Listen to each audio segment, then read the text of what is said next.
It will call the meeting to order. Good morning, everyone. We respectfully acknowledge that the Township of Algonquin Highlands is located on Treaty 20 Mississauga territory and in the traditional territory of the Mississauga and Chippewa Nations, collectively known as the Williams Treaties First Nations. We also acknowledge a historical shared presence of other Indigenous nations throughout the area, and we recognize these original inhabitants as the stewards of its lands and waters since time immemorial. Can I have a mover and a seconder to adopt the agenda for today? Deputy Mayor Dayu, Councillor Shortreed.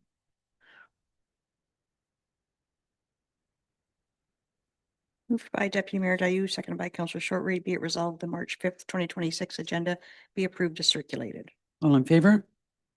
That's carried. Is there any disclosure of pecuniary interest or general nature thereof today? Hearing none, could I have a mover and a seconder to adopt the minutes of February 19th, 24th, and 25th?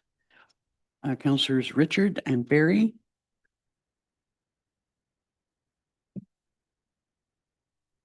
Moved by Councillor Richards, seconded by Councillor Berry. Be it resolved, the February 19th regular and February 24th and 25th, 2026 special meeting minutes be approved as circulated.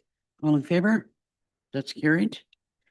And we have no public meetings today, but we do have one delegation, Chris and Jan Woods, regarding the Oxtongue Inspires through the lens of local artists from Algonquin Highlands and Lake Bays. Welcome to you both. Come on up to the mic.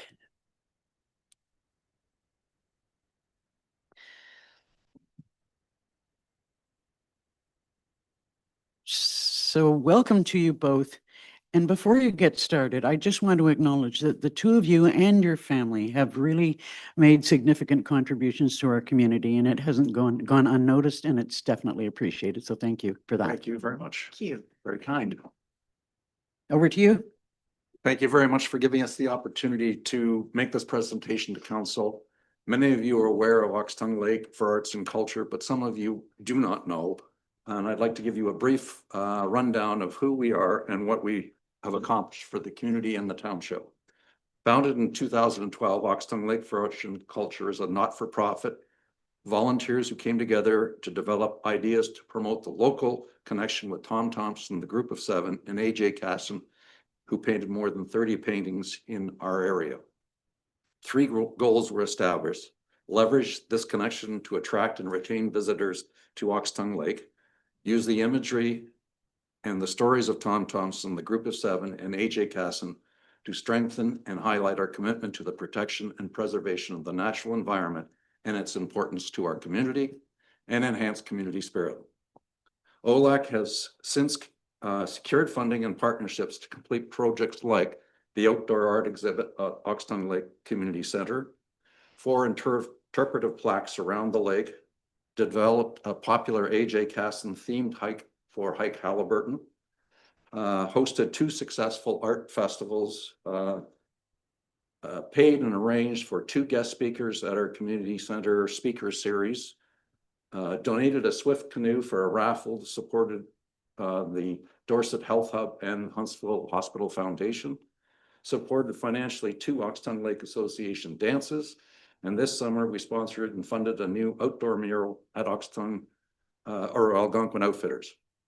We are now publishing a coffee table book, Oxtongue Inspires, through the lens of local artists from Algonquin to Lake of Bays. We have a small slideshow, and I guess, Michelle, if you can show that. We're not going to talk during the slideshow. We'll just let you Have a look at have it. a look at it.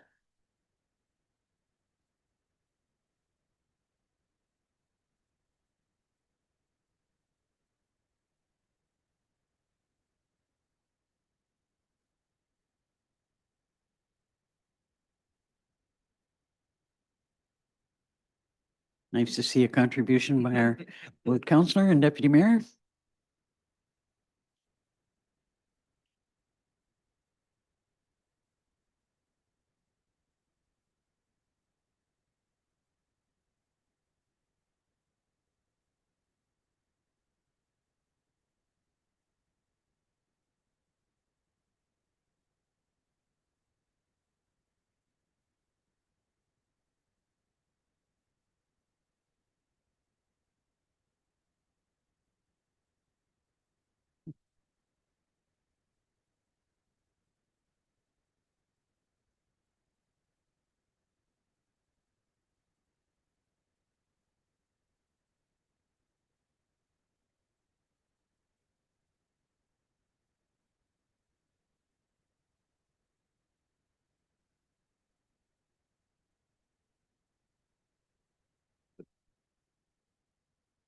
Thank you. I'm sure you recognize a few names there, but I did want to draw your attention to one that you may not know, is Mike Rogers. And Mike Rogers is our dump attendant. So Oh. he and some of his photographs you can see are taken right at our Ox Tongue Lake waste disposal Site. site. And he is very excited about this book, needless to say. Ox Tongue Inspires is probably one of OLAC's most ambitious community projects. The idea began when Chris and I began to notice some extraordinary photos of Ox Tongue and Algonquin and Lake of Bays on social media by our local photographers who were capturing the same images that Tom Thompson and the group of 7 once drew them to our area. Most of the artists included in this book are dedicated hobbyists. There are a few professionals, but they're all people who know the area.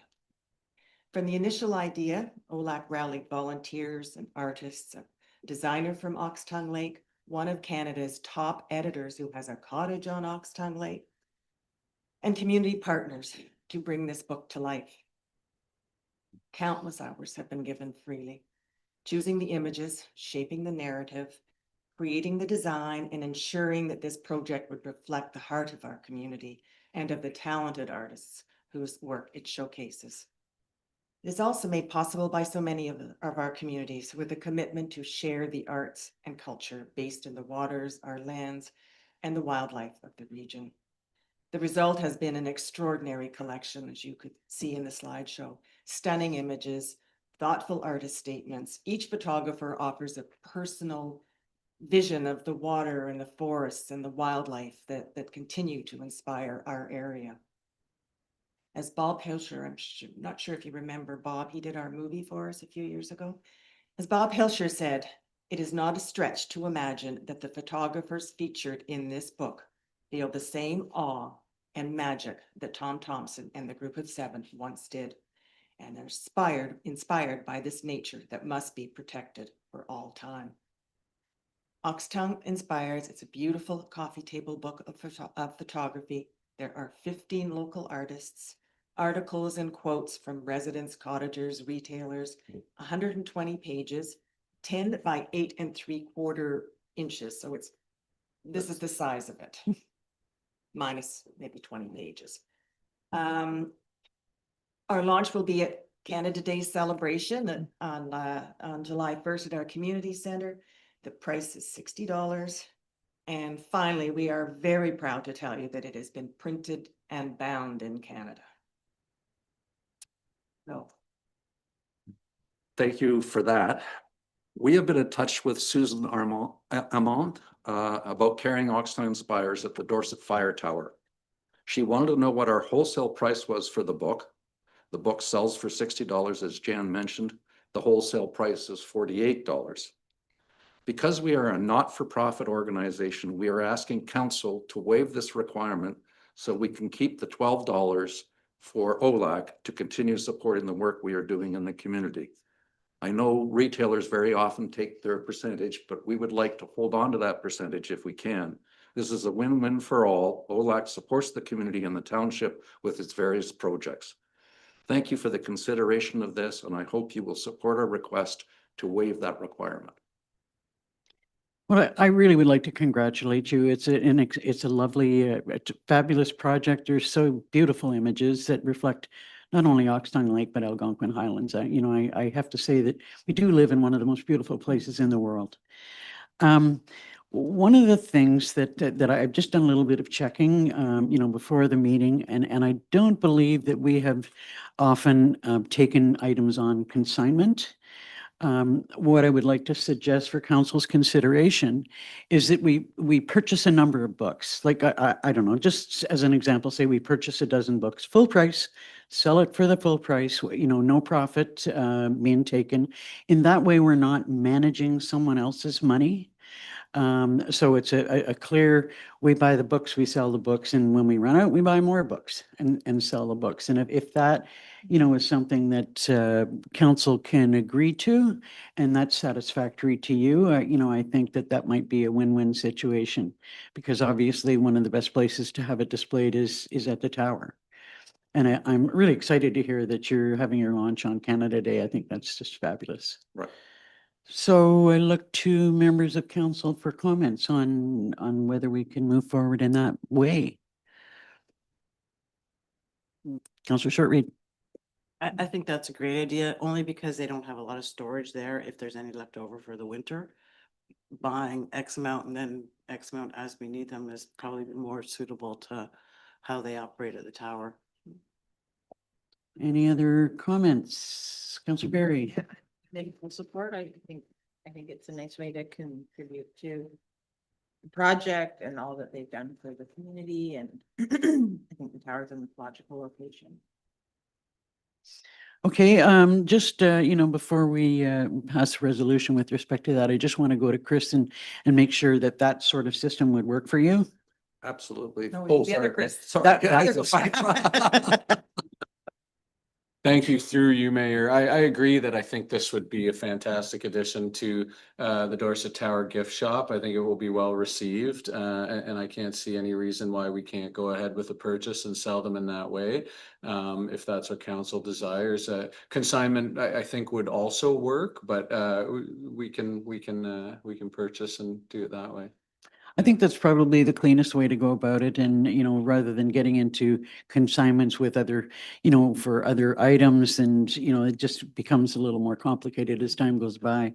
So this is clean. It achieves your request, and, we're not making any profit. It goes straight to the, to OLEC. So can I have a mover and a seconder that we move forward in that way? Councillor Shortreed. Oh, do you have a question, Councillor Berry? I just wonder if, because the idea is that they make the profit on that, if that would be like a good opportunity to market the book that way, that the township is not taking any money from this, that the money goes entirely to the proceeds. Well, that's up to OLAC and the presenters. Sure. Within the book, just to clarify, within the book, it does state that all proceeds from the book go to OLAC for its non-for-profit work to continue in the area for the township and for the local area. So it is in the book, and it hopefully will be on the back of the book as well. So would you like to second the motion?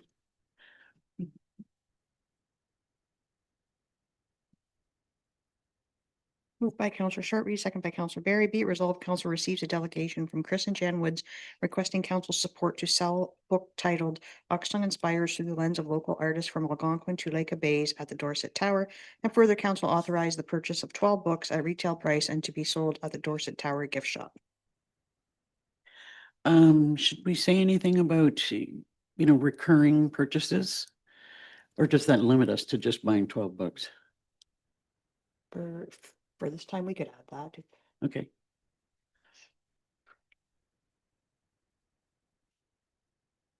And maybe say something like, and maintain a stock on an ongoing basis.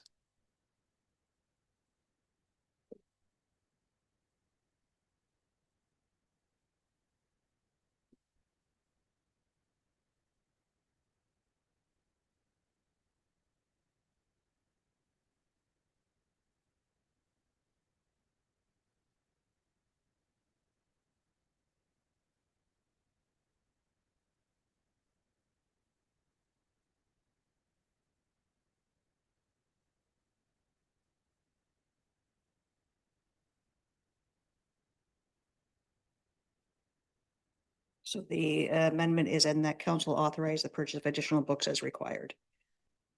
All in favor? That's carried. Thanks very much for your work on this, and good luck with your sales. Thank you very much. very And, much.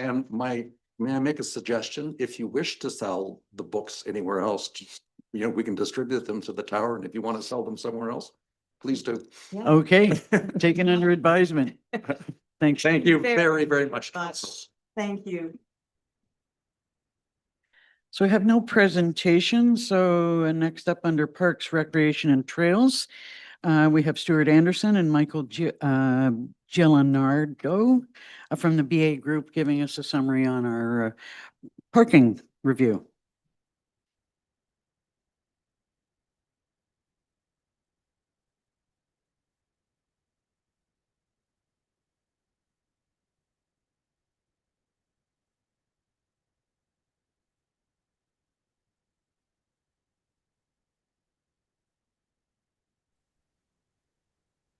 Good morning, gentlemen. Good morning. Good morning. So over to you on Thank you some very much. recommendations for us. Sure, it's tough to follow that presentation, I must say. There's some beautiful photos of a beautiful part of the world, I would agree. And nice to see the sun streaming in the windows there, which it definitely isn't in is. Toronto right now. It's gray and murky here, so you remain in paradise. Okay, we've got the presentation in front of us, so thank you very much for hearing us this morning.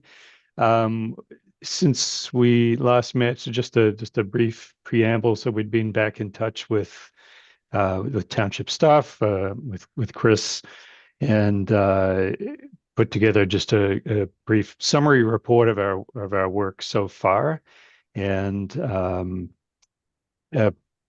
excuse me, sorry, and had also put together this presentation. So just wanted to go through that quickly and get to the business end of it, if you will, which is sort of the next steps towards the end. If you're able to advance the slide. So yeah, that's just what we're hoping to cover today. These are just my ideas of the time. The first two really elements of the agenda are pieces we've covered before in previous meetings. I just wanted to have them there for more for reference than anything else, and not to spend a lot of time discussing what we've already discussed. But in your hands on that, if you wish to recover anything in those parts, and then moving on to the rest with the parking philosophy and recommendations. So yeah, let's get started on the recap.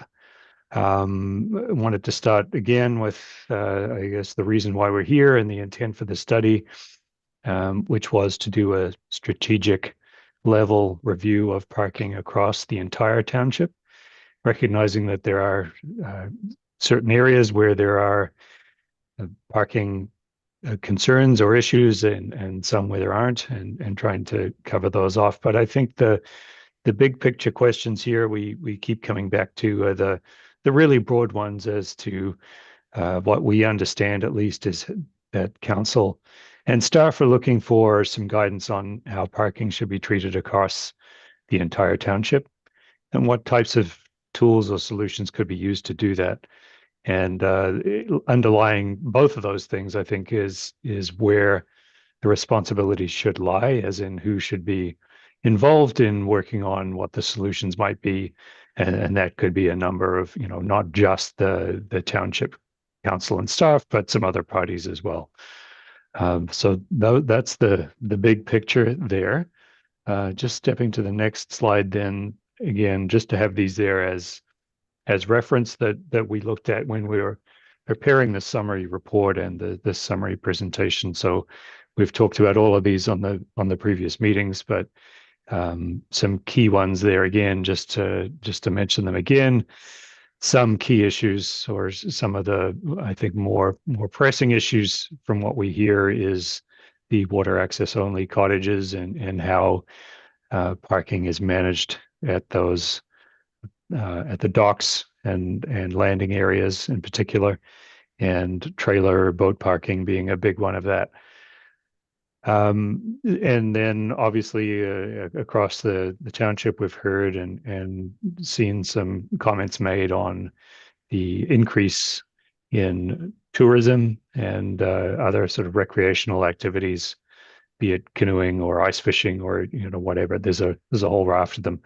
But the general consensus we've heard is that activity is on the way up, as is population. And so some of the things that I think are, again, we've heard are of concern, and we think should be of concern, is being consistent across the township, and being relative, as consistent as possible with adjacent municipalities. So it's not a completely different set of circumstances when you cross a border, say, between Lake of Bays and the township of Algonquin Highlands. And the other one that needs mentioning is the ability to fund any improvements, and how that might be achieved, knowing that for a relatively small municipality, it's challenging to come up with millions of dollars for capital expenditures for any types of solutions. So that needs to be a key consideration. I'll just pause there for a minute. Again, this is the intent is it's recap stuff, but if there's any comments or questions, I'd just like to let the room have those now, if anyone wishes. Otherwise, we can carry on. Any comments or questions at this point in time? Hearing none, carry on. Great, thank you. And then the next one we covered at the last meeting was the summary of best practices at peer municipalities. So again, this should be relatively fresh in our memories, I think. So we looked at a number of different municipalities that we tried to focus on ones that are close and ones that have similar issues with water access cottages, boat landings, that type of thing, lakes, rivers. So this is generally the collection there that you see on the left of that list is all of the ones we looked at. And we looked at 5 or 4 different categories in terms of best practices. And the first one here on this slide was the user fees. And our findings, I think, were that the Township of Algonquin Highlands is generally with the majority. So there's no paid parking, obviously, in the Township of Algonquin Highlands, and that's very similar to a lot of the other municipalities that are, we would consider your peers. And again, we had noted there's some recent, I think, and I would say proximate direction to remove meters in some close by places of Midland and Halliburton, where that has taken place in recent years. So sitting here today, it doesn't scream like the township should be charging, but that's just the findings from those other municipalities. Just stepping on to the next one, and again, this is one that we looked at, which seemed to strike a particular chord with some of the issues we were hearing in the Township of Algonquin Highlands, which is the payment or differences in payment for boat launch facilities or parking next to boat launch facilities and landings. So there's the ones that we found we think are of interest are the ones where there are different treatments for residents and different treatments for visitors to the municipality. So there's a few examples of that we did find, and it ranged from no payment for residents up to sort of a discounted payment for residents, if you will. So some things to consider there. And again, I think this needs some input from council and probably when we get to the next steps or from the wider community as well, because it does have some implications on, or could have some implications on tourism and some other things in terms of how you want to approach the parking and how you want to consider that parking philosophy. The next one, we looked at the third slide. So I think these ones from here on in, we sort of get into things again that the municipality, that the township is doing already and doesn't really need to, we think, consider changing all that much, if at all. And so one is the short-term rental situation. You are definitely in good company of others who require a license for short-term rentals. And most of those require that parking be provided or demonstrated how parking is provided as part of that license application and approval process. And Algonquin Highlands is in line with that, requiring that be shown, demonstrated, and reviewed by staff and approved before a license is issued. So we'd recommend that continue. The next one is the planning policy. So there's some things that continue to be of interest in terms of either controlling how parking is provided on private property through development applications, and also the ability for funds to be raised for provision of parking or to assist with the provision of parking. And there's one that came up sort of as we were starting the study, I think, was the where the Lake of Bays municipality had brought in cash in lieu of parking to address some of the issues, I think, centered around the Dorset area. So there's some interest in that. There's pluses and minuses to that as well. But it may be something worth considering bringing on in the municipality. And again, just back to the docks and landings issue, some of these municipalities, and again, Algonquin Highlands is one of those where there are specific requirements to have parking and docking provided for any development that is a water access property. So I think we talked about that last time, and there was an ability, I believe, in the township of Algonquin Highlands to demonstrate, or as part of that demonstration of available parking, was to consider municipal or other parking as opposed to something that's specifically on the private property itself. So again, I think that's something that should continue and is in line generally with what the peer municipalities are doing. On to the next one, and enforcement and dealing with snow clearing. Again, similar to the last one, the township is very much in line with others and how that is dealt with. There's no real changes we think are necessary to this. It's just something that would need to be considered should any other changes be made to how parking is approached in the township in terms of the ability to enforce or how that is enforced and or even education and signage as opposed to harsh enforcement is one of those things that should be considered as well. So that's just the quick recap on the best practices review. And then we were going to just step forward to talk about what's, I guess, been termed as the approach to parking or the parking philosophy for the township. So I wanted to spend a bit of time on this. And again, just on the next slide, we've got some summaries of sort of, I think these are really the words that I've picked out after having the meetings with council on those previous occasions and also conversations with city staff. So these are sort of my words that we here at BA Group think that are things that would be in the mix if you're going to come up with, say, a vision statement or a statement of what that philosophy is. I think it needs to cover off these things that seem to be the key things that I've heard, which is the first one being equity, fairness across the township. So, one location shouldn't have necessarily a completely different approach to issues and solutions compared to another one. The one I've mentioned already is keeping in mind the ability to fund any improvements.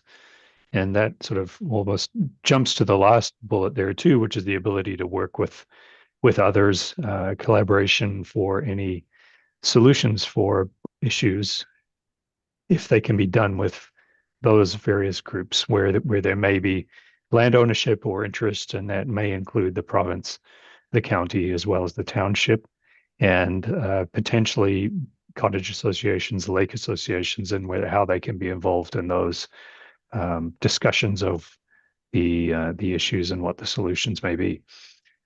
So just stepping back up to the third one, and I talked about that already in the peer reviews of best practices, which is the consistency with adjacent municipalities and also similar municipalities. So I think it's important to be generally in line, and I think that helps from an enforcement perspective as well, that people's expectations are generally in line with what they're seeing, and if they're traveling around and doing business or visiting in other municipalities that are especially bordering the township of Algonquin Highlands, they all typically expect things to be similar. So I think that helps a lot with the approach to enforcement as well. And then the fourth bullet point, and just the last one I'm mentioning here, is the ability to be flexible, because we've definitely heard of different and unique issues for certain locations, certain lakes, that you don't necessarily need to be treated with a one size fits all solution. So there's a little bit of interplay, I think, between the first bullet and the fourth bullet on that one. So you want to treat everybody generally the same. At the same time, I think you need to recognize that there may be unique needs, and I'm not telling you anything there that you don't already know. There's some different places or higher priority issues that the township is grappling with already. So that's sort of where I've landed on the ingredients to what that parking philosophy should be. I've got here as the last point on the slide that we would recommend that this sort of draft approach be put through a community engagement as well, just so we're not. I know councillors have heard from a lot of constituents already about particular issues, but I think it's something that should also go to the wider community, and perhaps those who haven't had a chance to think about this or comment on it already should get the chance to do so. So I'd like to pause here and just see if there's any comments, thoughts, if there's anything that you think should be on this list or should not be on this list. I'd be interested to have that conversation with you now.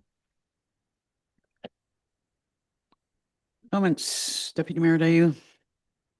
Thanks very much for the presentation. I've got two thoughts.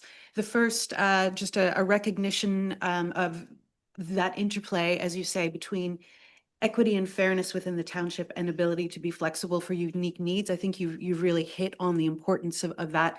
And for me, the difference is between equity and equality. So equality would be we're guaranteeing everybody, a lot with a gate system and a key fob. And that's not what we're saying. We're saying equity, which means everyone's needs are met eventually over the long term. We're working to ensure everyone's needs are met. That is equity, and it might look very different across the township based on current situation, but our goal is, as you say, and as we've said before, is to be fair. So I'm glad that you've highlighted that interplay, because I think that's key. I agree with the list. I think in order to go forward with review and comments on the draft approach to parking through community engagement, my desire would be to take what has been written here and turn it into, a model, even if it's a model of a single paragraph. So rather than asking for feedback on a series of considerations, we say, hey, these considerations lend themselves to, for example, this model. And the one that clearly comes to my mind would be, every taxpayer, tax-paying household in the community has the right to one or two free parking spaces on public roads. Anything beyond that, if you've got a trailer that you want to store in a public road, or if you've got a guest coming, that would be subject to potential fees. So, I'm not saying that's the only model, but it's the one that sort of strikes me as possible. And if we were to go out to community engagement, I think it's easier to chew on a model like that for comment rather than on a series of bullet point considerations. So that would be my recommendation. Comments from other members of council? Councillor Berry? One of the points that I think is maybe sort of within the equity and the ability for flexible, unique needs, I think is congestion. So it's hard to be completely fair and equitable when there's certain areas that just naturally have congestion. And I think one of the other things that we've heard just through the community is accessibility, that it's not even that they can't have a spot, it's that the way that the parking is in some of the locations, it's so far away that there's not maybe a landing spot that's accessible on a regular basis due to congestion. So I think congestion and accessibility are considerations that are another sort of caveat of this study. Well, and I'm, just kind of going back to your suggestion, I'm not sure about our ability to be able to provide 2 parking spots for every resident. I just think that that might be um, a, just a bit of a step too far, but, I think we obviously have more discussion to go. I'm looking for thoughts from other members of council.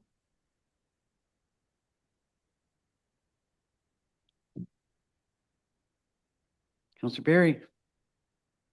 Yeah, one of my thoughts when Councillor Dayu said that, or Deputy, said that, is how does that work with the entire municipality? I'm thinking rural residents, that type of thing. I can understand, defining a location for people that have water access, that type of thing in the congested areas. However, if you want it to be equitable by offering it to the entire township, you're gonna just increase the congestion. My personal thought. I don't know. Maybe I misunderstood. Go ahead. The way I see it is that people are already taking 2, 3, 4 parking spaces. We're not increasing the number of spaces by putting together a philosophy. We're trying to adapt to what is already there. So there is already congestion, and how we charge to try to relieve that is a response to it. They already have some of them 4 parking spaces that they take up on certain roads on a certain weekend. So, the philosophy doesn't enable more. It's about addressing in a fair way what is there. I say 2 spots just as a, as an example. I throw it out there. I think those are the details that would have to come forward. The key part of this stage 1 is to really address our philosophy.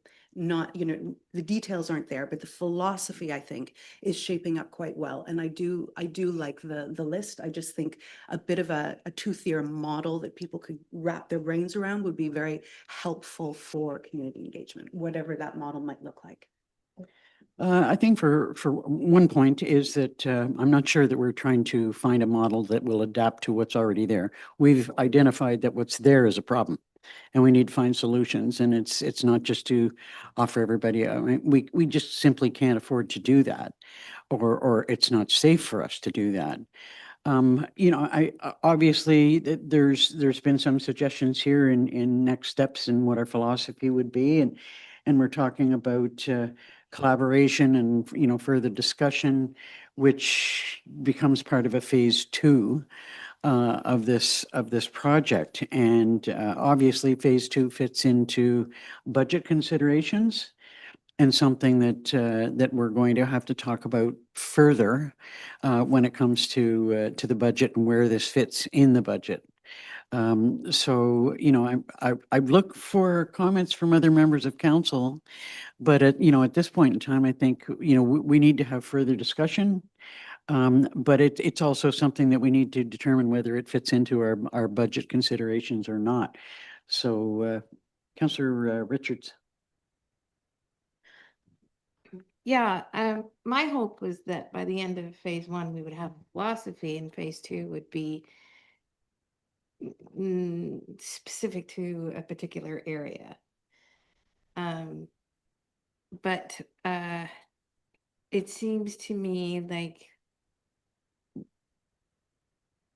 maybe council would like to not finalize that philosophy until we have greater public engagement. Well, and I'm not sure that we do have a philosophy at this point in time. I mean, there's different Well, yeah. aspects of what we're trying to deal with. And this leads us in a direction, but I'm not sure that it's a philosophy per se at this point in time. Yeah, so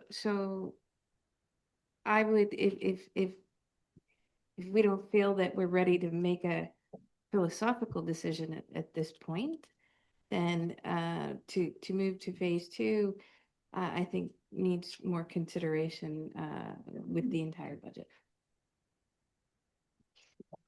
Other comments? Counselor Shortreed.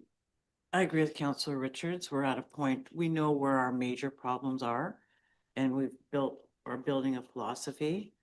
But like we talked about, budget is a big concern. So going forward, that's going to be our main focus, is how we're. I guess because this project has come under, under your eagle eye, Chris, do you have any comments to make at this point in time? Yes, thank you. Through you, Mayor.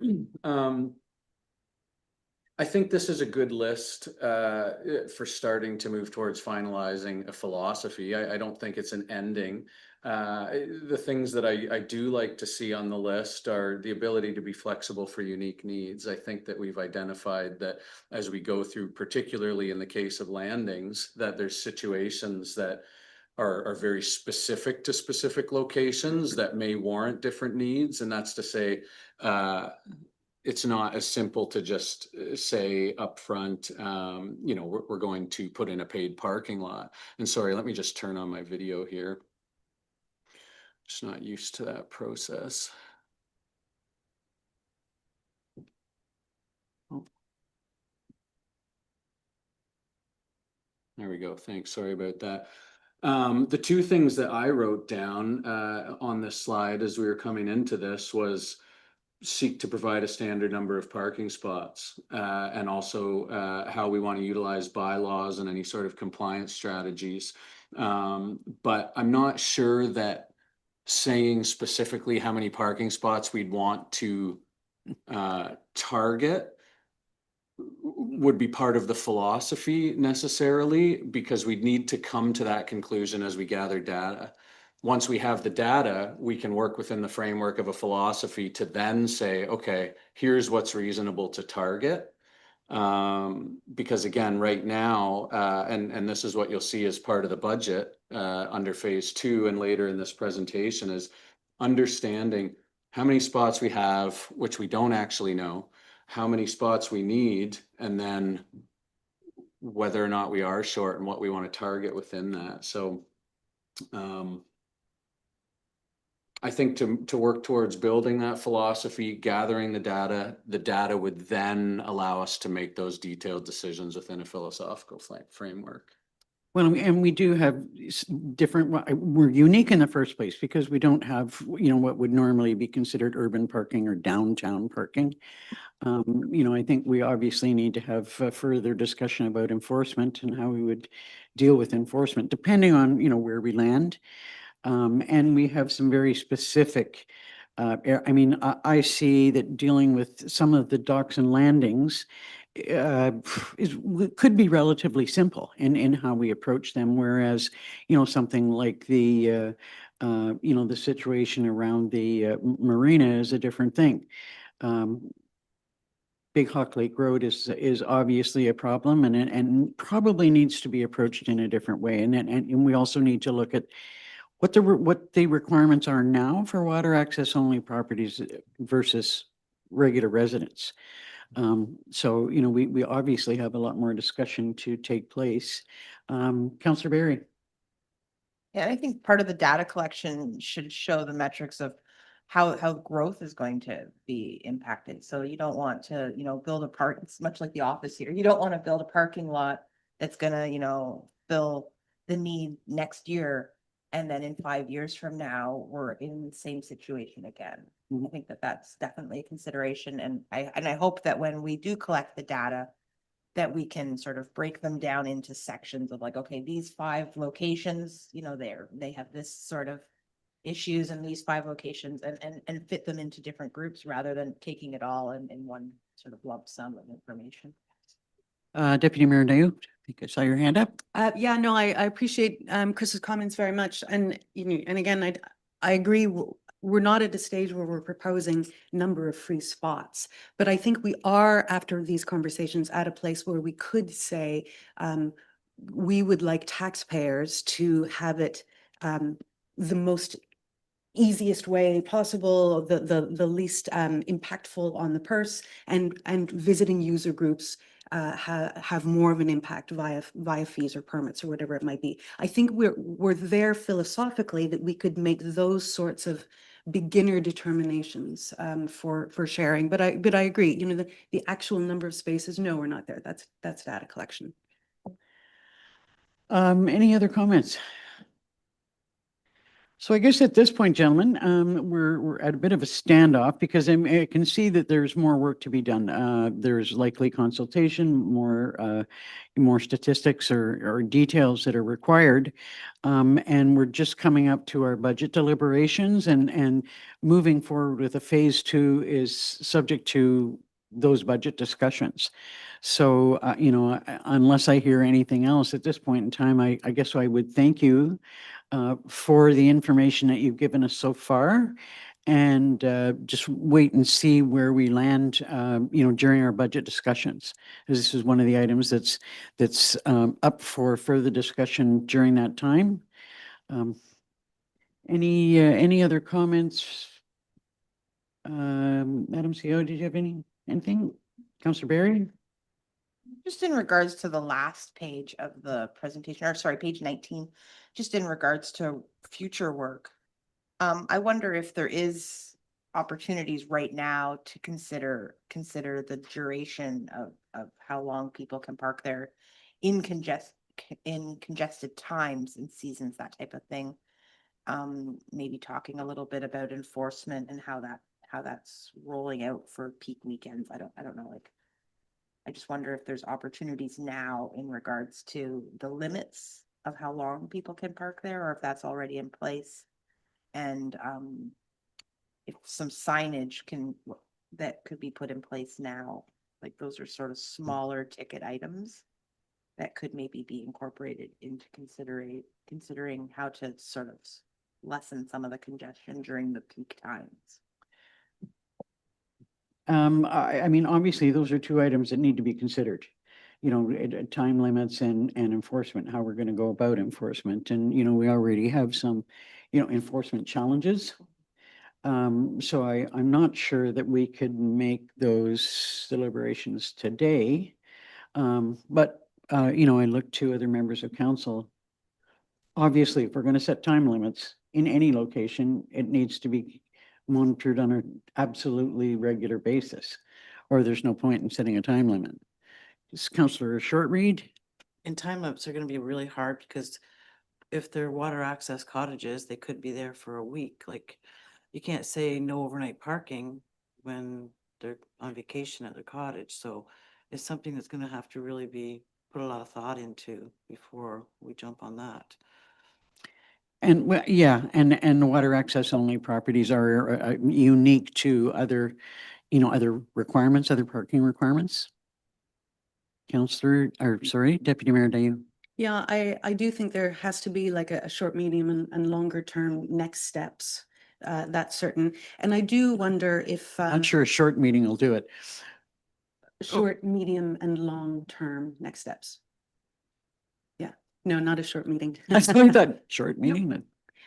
But I do wonder, perhaps we could work through the final pages of the delegation so that we could hear their thoughts on recommended future work, because that will probably feed into that list, regardless of whether, you know, someone else does it or we do it in-house. It would be great to hear the end of the presentation.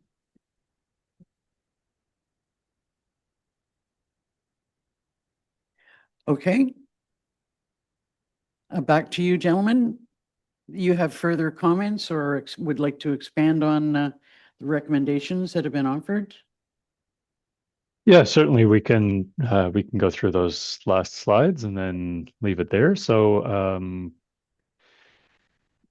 yeah, I guess we can skip. Yeah, that one's a good place to start. So I think just one word, and it's not on this slide. Maybe it's a couple of words, but it's about I think the next steps that, as we would see them, are helpful from the point of view of transparency and rationale for whatever comes next.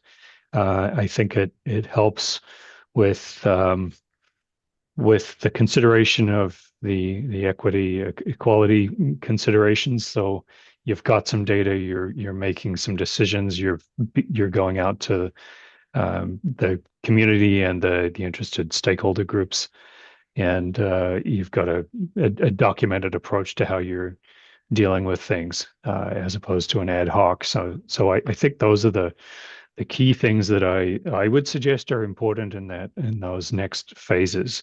And just to briefly, if we hit to the next slide, that's the one on the data collection. I think that's important in terms of setting a baseline. Sorry, if we're able to just skip forward one slide.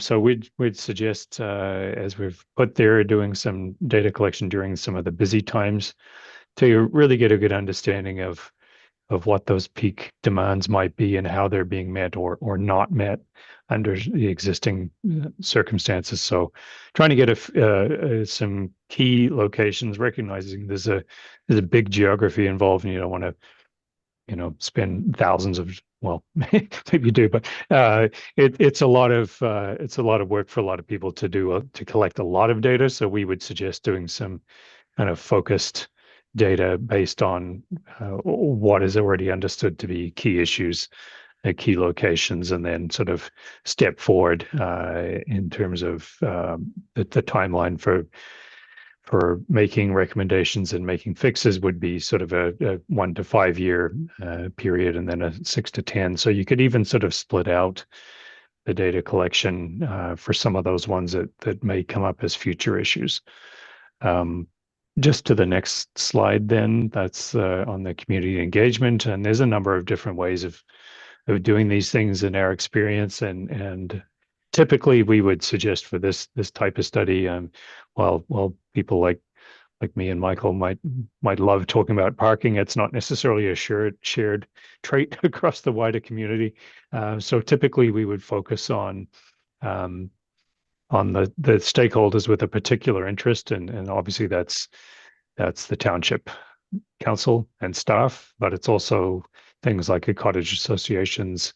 You sort of focus on those as opposed to trying to do a wider public meeting, for example, which you might get a few people show up to and not really engage everybody. But we also think it's important, having said that, to allow for some online commentary and putting things out on, say, the town's website that you're interested in hearing, and that way you can, that can maybe be spread out through the township's regular sort of notices and that kind of information that spreads out into the social media to get people to take a look, take a think, and make some comments. And we would suggest typically it's more useful to have that engagement after you've done some data collection, so you've got some ideas and some hard data already, rather than just do it. You can do it at the outset and say, hey, we don't know anything. We'd like to get your opinions on where you think things should go. But my personal opinion would be to have some data first before you go out to the broader community, so you've got some answers already and can go from there. So that would suggest, just in terms of timing, that if you do the data collection in the summer, when it's the peak activity in June, July, August, then you're probably wanting to do the community engagement probably August, September, which sort of leads us towards the end of the year for the rest of the work. So on that, the next slide just talks to trying to understand what that future growth may be, and there's a number of ways of trying to come at that in terms of growth targets that the township might have, that the province might have, and also trying to put in place some kind of monitoring strategy as well, I think is important, whereby if you've made some kind of forecast for 5 to 10 years and how you think some things might transition to those future periods, being able to come back and check, did we get to where we thought we were going to get to, or did we get to more? So putting in place those kind of things are important when considering that future growth question.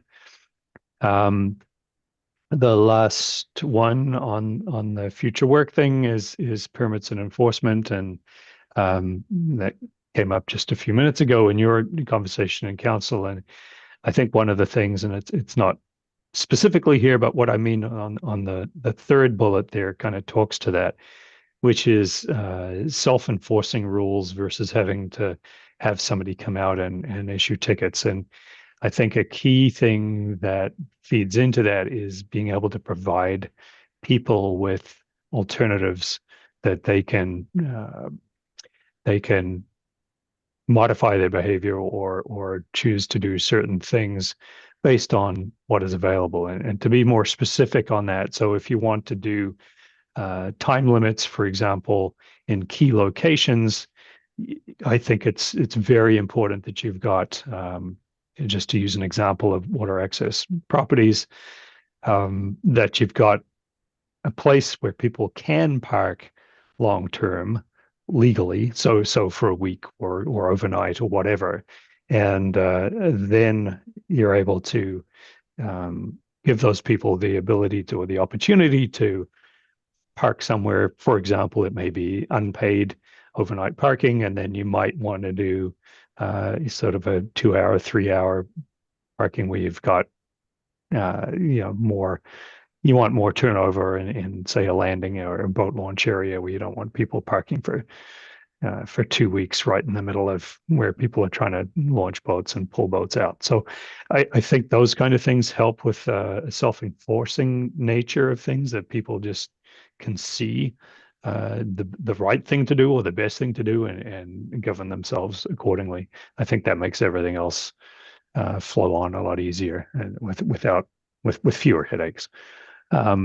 So the next slide then just talks about the timing that I talked about already. So that's how we would see things playing out, and in terms of those next steps. Again, obviously, if you're considering those for next year's budget, I think that's generally how it would play out in my mind, at least based on our experience with some other parking strategies in other municipalities. I think that's the way it would look. The one question, I guess, is the community engagement and whether, I think it's always a bit of a balance where you've got a seasonal activity and you want to be able to talk to people during the busy period, but at the same time, there can be an appearance in some circumstances of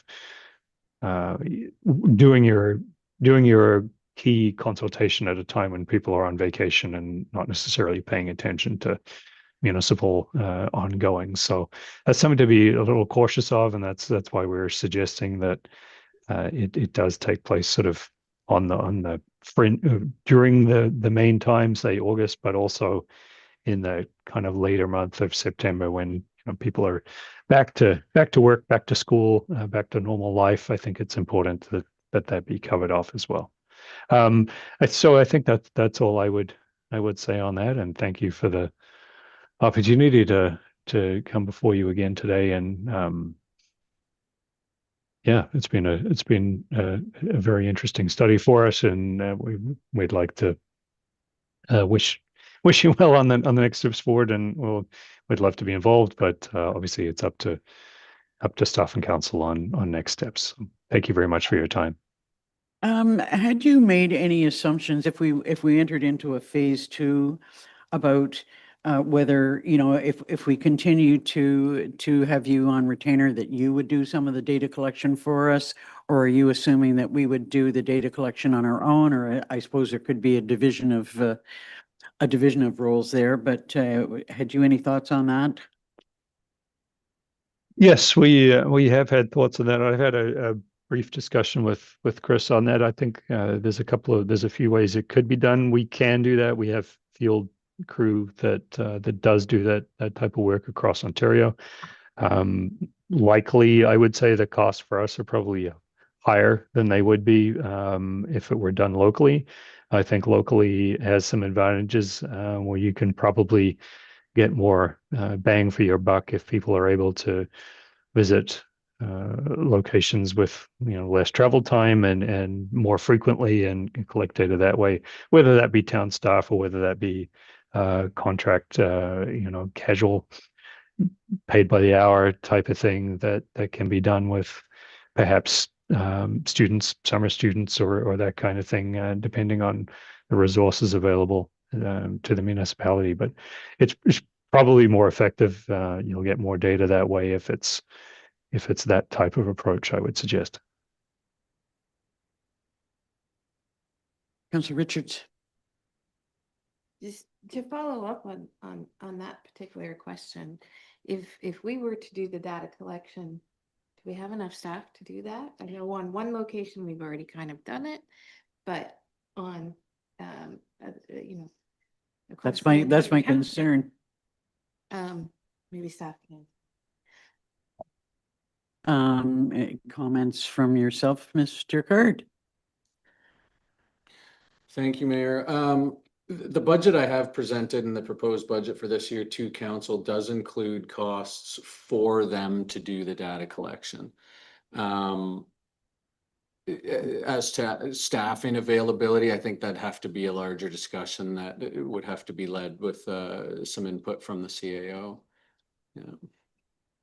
Okay, thank you. Yeah, it comes back to budget and budget deliberations. And obviously, I think we need to have more discussion, amongst ourselves about the direction that we want to take. Councillor Richards? Just to go back to the public engagement component, seems to me we have two thoughts circling that public engagement.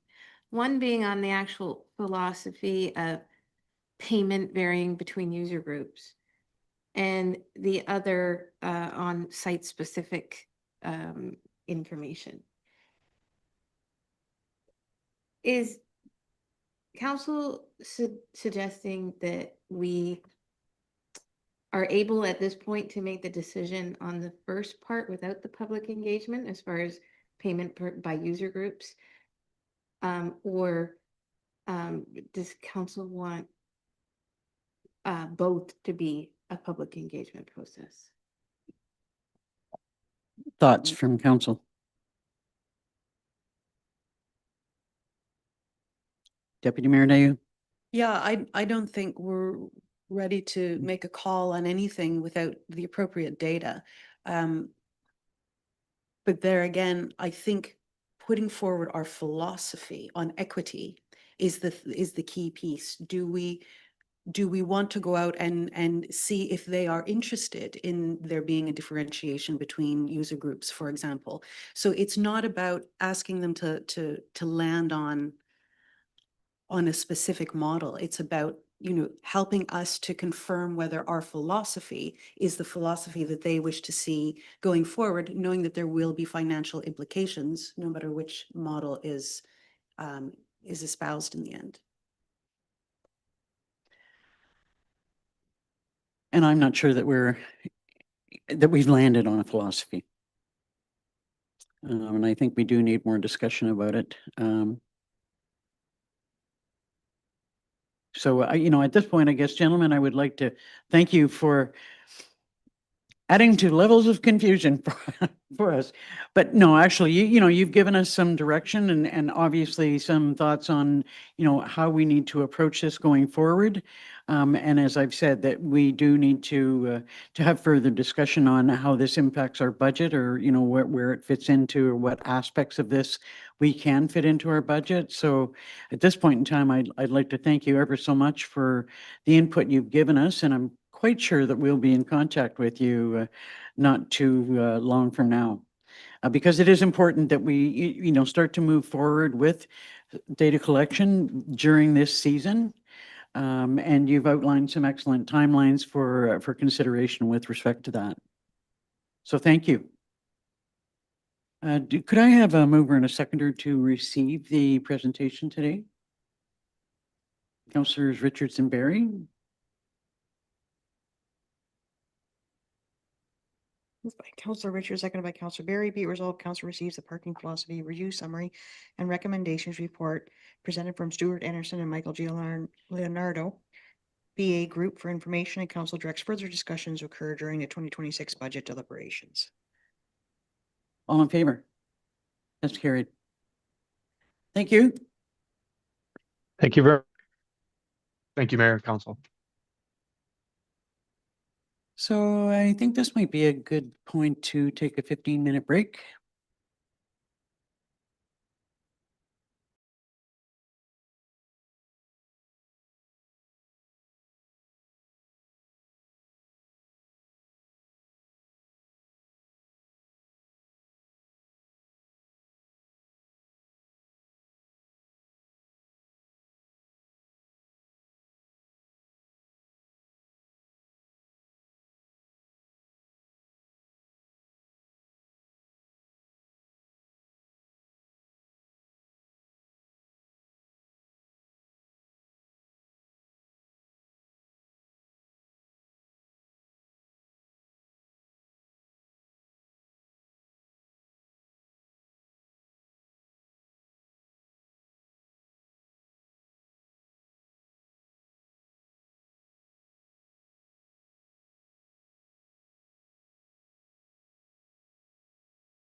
Welcome back to the meeting.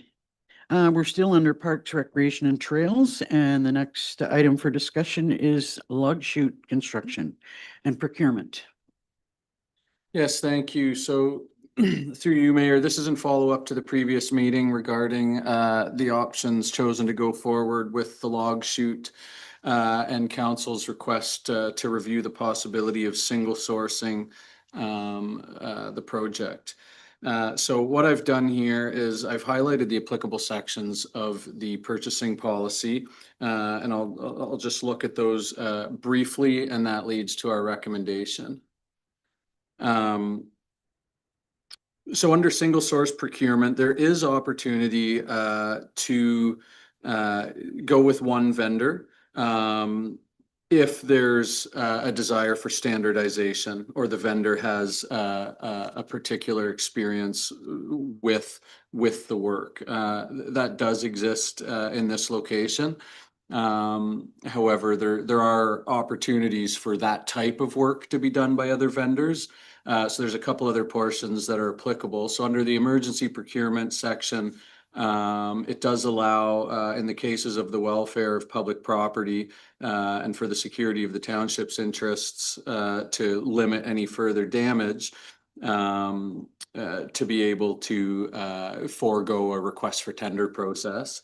Finally, sections under the informal request for quotation portion, it does reference foregoing a request for tender type process while just doing an informal request for bids, with the idea of getting 3 quotations just by reaching out to contractors. So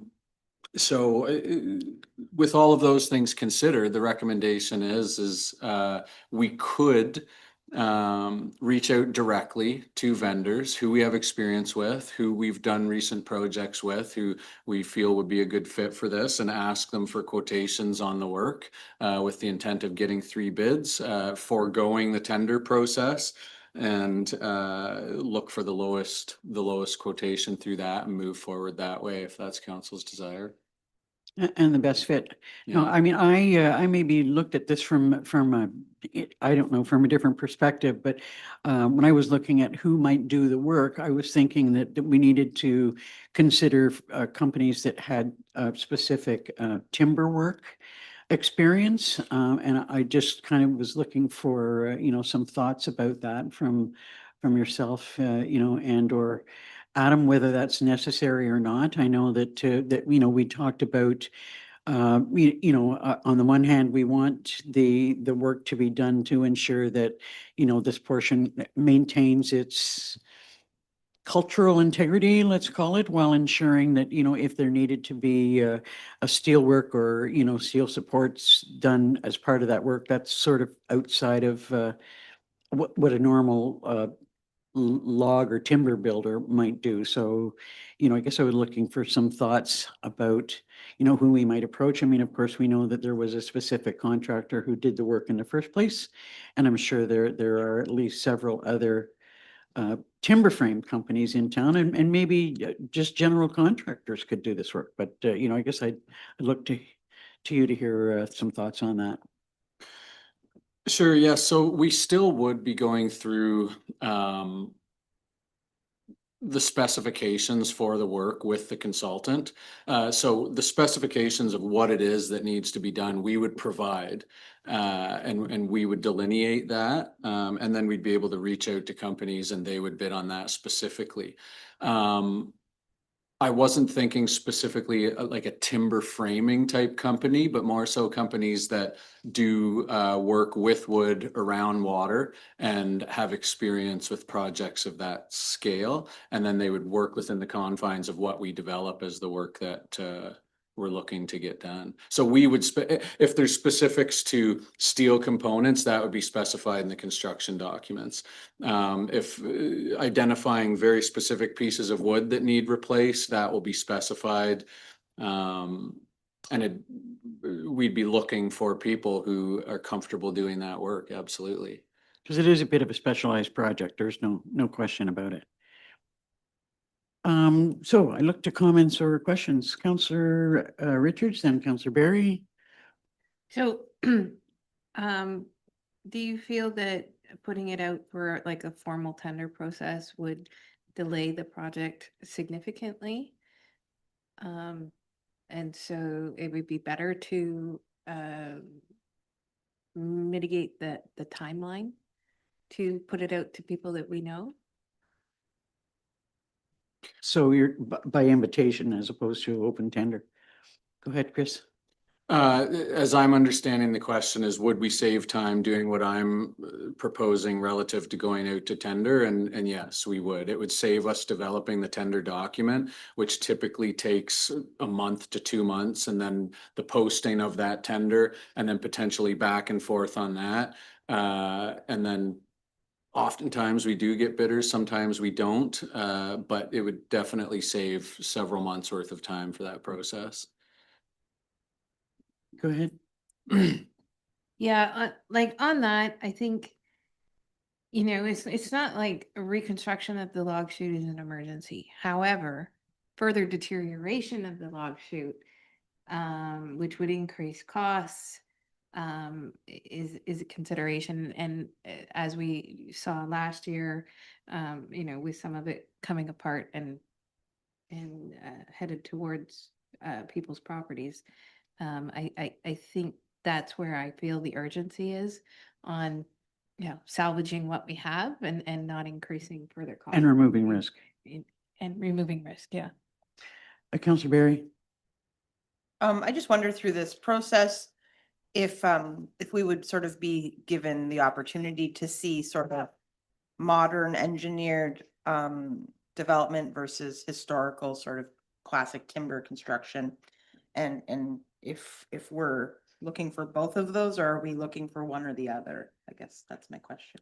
I think that we had some recommendations come to us from the insurance company that, it needed to be an engineered project, which the work has already been done. Go ahead, Angie. Yeah, thank you, Mayor, through you, is my understanding of this part of the project is that we're removing the majority of the log chute and bringing it back to, and just supporting what's already there. We're not rebuilding anything other than, whatever Repairing the timber. first section. Yeah, repair it. Yeah. Deputy Mayor Dayu. Oh, maybe I should just I see Chris's hand up, so we'll go to him first. And just yesterday, I received the proposal from the engineer, so I have to finalize going over that. But we did, in discussion with them, say what we're desiring is the most longevity out of it as we can. We're hoping 15 years as a benchmark, as a minimum, to be able to get us past that portion where the dam would be replaced, and then we can talk about rebuilding after that. So there's not any, at this time anyways, there's no consideration of developing a couple of different design options one way or the other. What we've asked them is to work through a design option with that timeline in mind. Deputy Mayor Dayu. Yeah, I fully support the recommendation of informal request for quotation. I think it suits the timeline, given the risk that we're trying to avert. I also think it very naturally abides by our need to find very specific companies who are able to do this, but without forcing us into a tunnel of a single source. I think this is perfect for us. Yeah, a minimum of 3 bids. Let's see what comes back. By invitation. Any other comment? Okay, could I have a mover and a seconder? Did you have another comment? Mover, Deputy Mayor Dayu, seconded by Councillor Shortreed. Moved by Deputy Mayor Dayu, seconded by Councillor Shortreed. Be it resolved, Council receives Park Recreation Trails Report PRT 626 regarding log chute construction procurement method considerations for information, and Council directs staff to proceed with the project utilizing an informal request for quotation process as outlined in the Township's purchasing policy. All in favor? That's carried. Okay, finally, under Parks and Rec, the Russell Landing rehabilitation, specific to the requirement for stairs. Yes, so as council would recall, one of the items that came out of the community questionnaire was a desire for differing levels of access off of the retaining wall, which is immediately adjacent to the parking area. We're putting a railing there as part of this project, and that retaining wall was what made up the bulk of this project. We decided to head down that path to figure out how we might provide that access without providing a dock at that location, recognizing that there's already a number of docks at that location.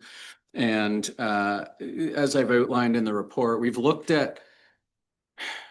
since the beginning, we've looked at various options, right up from a large kind of concrete structure that facilitates access through the large fluctuating water levels. That was found through the design phase as something that would be very cost prohibitive. So then we started looking at other options such as landscaping, which we were limited by the space of the location on without adding fill where we'd go out into the lake.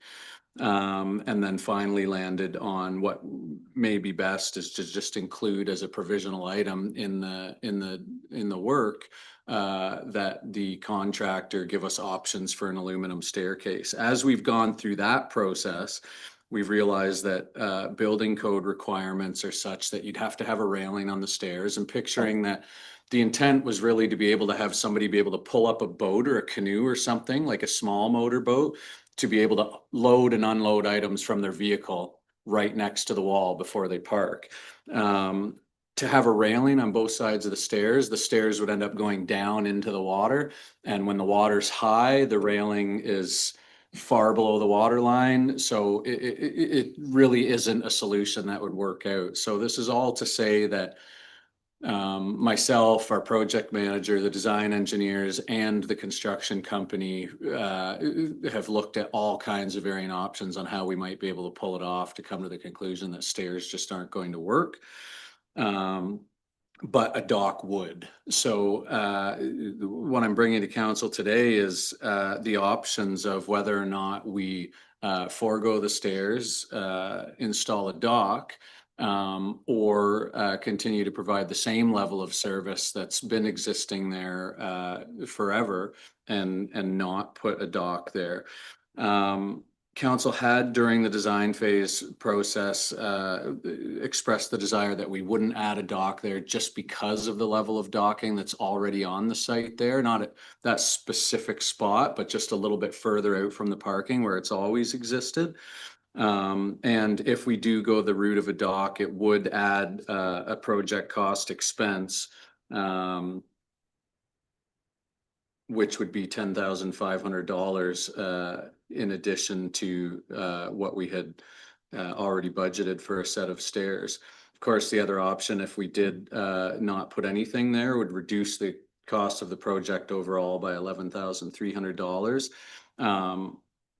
As we finalize a design, if we want to go the route of the dock, it's worth highlighting that because of the water fluctuations, similar to the docking system that's there now, we'd have to have somewhere between a 24-foot long to a 30-foot long gangway out to a dock. I'd be proposing an 8-foot by 16-foot dock, which would allow 14-foot or 16-foot boats to moor. But that's a large system for that location. So if we were given the direction to go ahead with a dock, I'd then have to look at just, measuring and conceptualizing to ensure that we don't end up in a situation that that whole system's going to impede the boathouse that's right there. That would be following this discussion. Comments, Councillor Shortreed? I know a lot of people will use the boat launch landing, I guess, down at the other end of the Wagamama Lake Road for deliveries of large material, so on and so forth. As well, they will have large material delivered to the marina and use it from there. So having that extra, to me, it doesn't seem a necessity because people have already found solutions to how to get a lot of the stuff onto their boats, as well as they have a barge service on the lake for moving appliances or building material, whatever, from shore to people's cottages. So you're suggesting to stay with the status Yep. quo? Deputy Mayor Dayu? Yeah, such a shame about that railing. Codes are there for an excellent reason, but sometimes they just They can't meet the don't work. reality. of a situation. And this is one of those clear inabilities to meet the reality. So that's disappointing. And I do recommend that we choose option B, and maybe revisit in a year or two, see how things go with the new work, and then maybe bring the question back just in case. But yeah, I would agree with Councillor Shortreed. Councillor Richards. What's our liability exposure for doing nothing and somebody attempting to do something and getting hurt? Go ahead. So in this case, we're putting in a railing, and the railing will remain part of the project. And that was identified as a safety concern at that location because there hasn't been a railing off of the wall. We are still going to have the option on the railing with a gated system for that wall to be used for like barging type construction work. It's just that it doesn't offer the option for smaller boats. It really takes bigger boats to be able to use the space. But we're solving liability issues there. If someone were to, I can't even imagine, try to install their own system there, it would become a bylaw issue. Yeah. Go ahead. Yeah, I'm all for not necessarily, when we look at things going like for like all the time. I think when we have the opportunity to improve, we should take it. But given that there's other options, I'm happy to revisit this at a later date and cut the cost down. But for now, you'd be satisfied with status quo. Any other comments? Could I have a mover and a seconder then to that effect? Deputy Mayor Dayu, seconded by Councillor Barry. Moved by Deputy Mayor Dayu, second by Councillor Barry. Be it resolved, Council receives Park Recreation and Trails Report PRT 726 regarding Russell Landing Rehabilitation Project stairs for information, and Council directs staff to proceed with option B as identified in the said report. All in favor? That's carried. Thank you, sir. Thank you. So we have nothing under the consent agenda. So next up would be building a bylaw.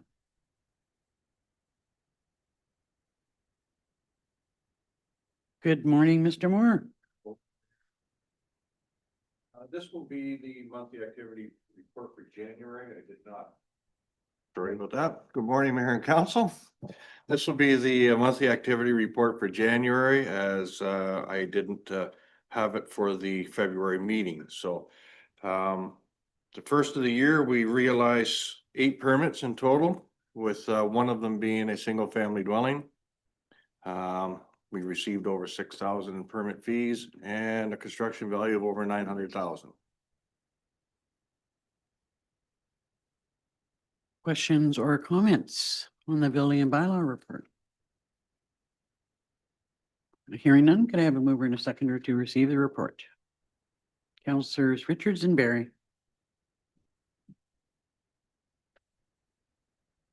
By Councillor Richards, second by Councillor Barry. Be it resolved, Council receives building bylaw report BLDG 326 regarding January 2026 monthly activities for information. All in favor? That's carried. Thank you, sir. Thank you. So next up is environment and stewardship or environmental business. But primarily the item for discussion is the January minutes of the committee.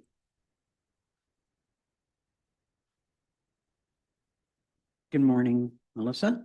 Good morning. And maybe I can speak to those, and Melissa can jump in. Okay. Yeah. So appreciating that everyone's had an opportunity to read through them, I just want to draw your attention to a few requests from the committee.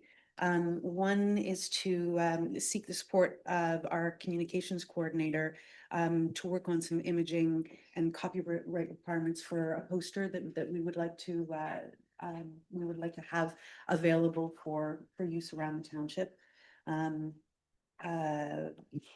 That would be great. So basically, council's agreement for us to continue to work with the communications coordinator. We've got a bit of of a package of things we'd like his finishing touches on, if that's amenable, before we, take them to council and circulate them to the public. Well, that is something that you need to work directly through the CAO to determine, as opposed to going directly to the communications coordinator. And I guess it depends on the extent of work that you want from him. But that's something that can be discussed between yourself and the CAO. Okay, great. So then the next two pieces are, have to do with demonstration days for do-it-yourself composters. And by that, we mean, instead of going out and buying a plastic barrel, you can use an awful lot of the types of materials that we often have around our homes and cottages. And we thought it could be an interesting community engagement opportunity to have a bit of a workshop series or opportunity on how to go about it, with the potential thought that interested individuals could come participate in the workshop and then in fact take home part of a composter or a whole composter that they've been working on. And we do have volunteers in the committee who are interested in leading this. So there are a couple of different requests with regards to that. One is for council and staff to consider the proposition of constructing a demonstration composter at the community centers or close to our pollinator gardens up north, or maybe our Indigenous garden in Dorset, but essentially have a demonstration site where people could come and see how composting can work quite effectively. We didn't want to further that conversation about the who's, what's, where's, why's, and how's until we had council's thumbs up on the concept of it. We also were hoping that council might approve that the committee approach lake associations to see whether they would be interested in having someone from the committee go to their lake association meeting to talk about composting in bear country and cottage country, and offer tips and safety suggestions and how it can be done very, very cleanly and with low risk. And offer, should there be interest within that community, to come back and maybe lead a little DIY composting workshop right there, at their lake. So it's about trying to engage the community more beyond social media. And these physical ways are ways that our committee is very willing to put in some effort and some elbow grease and time to make that engagement happen. But we appreciate we don't wish to approach lake associations without without council's endorsement, as we are obviously a committee of council and it is a government committee. Well, let's go with the second request, with respect to setting up a site somewhere. Are you talking about a site or a number of sites? Well, As in, could be one or two or three. I think that's part of the conversation. and how are you proposing that we cover the cost of materials, and who would be offering that? Like, if you're going to give a workshop in a certain site, how would that flow out? Well, workshop, the cost could be technically free. There, you can use materials like old skids to build a compost. There are a number of different things that you can use that as I mentioned, are around cottages and homes on a fairly frequent basis to create very effective composts. And then it would be community members who would be offering their time To build it?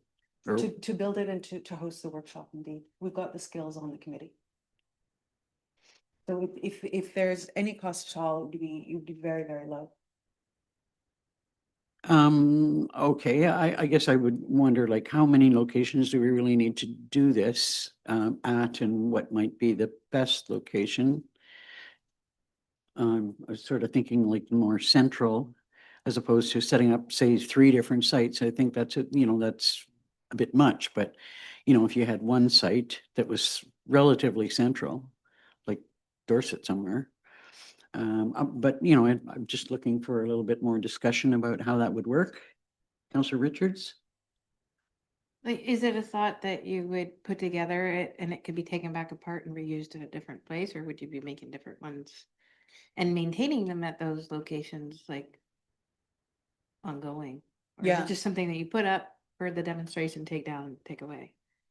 The workshop would be a create and take down. A demonstration site would be a little bit more long lasting. You know, if it were affiliated, for example, with the museum and the gardens of the museum, it could be something that goes on for, you know, for years potentially, with maintenance.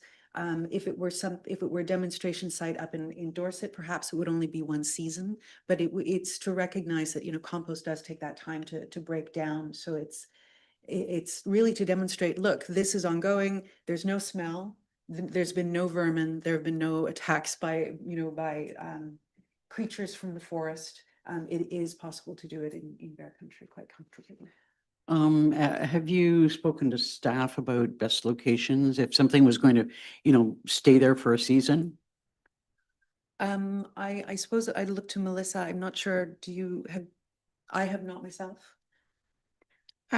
We, you know, haven't particularly investigated locations, you know, just looking for council's direction as to whether that would be something that was interested, but certainly the idea of associating it with a garden or a landscape space. So then the materials even from that space, you know, if there's gardening work being done, then those materials can be composted as opposed to bringing them to landfill.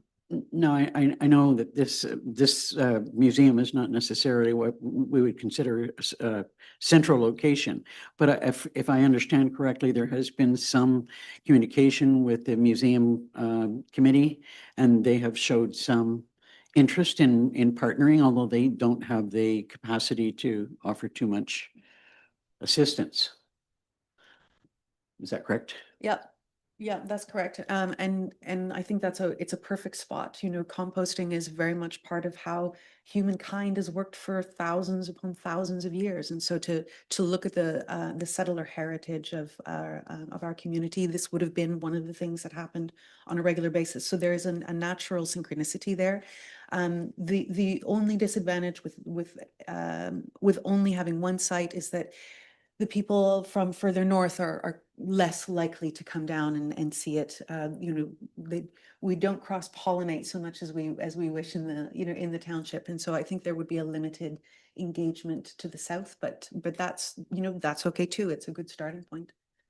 Well, it is a good starting point, specifically because you've already had some discussions with them. And I'm just, you know, wondering about thoughts about other suitable locations for something that's set up for, you know, a season.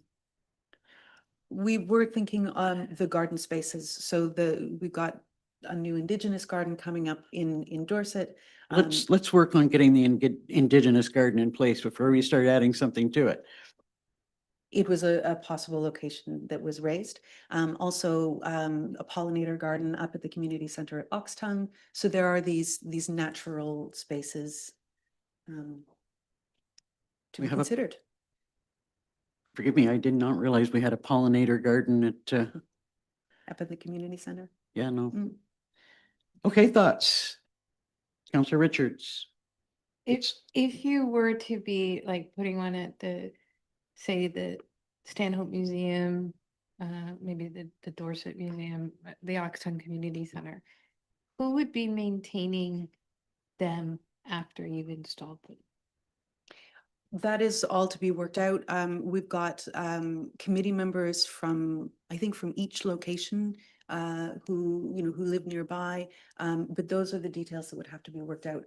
We didn't want to spend a tremendous amount of time on those details before knowing that we at least had approval in principle to consider it from council.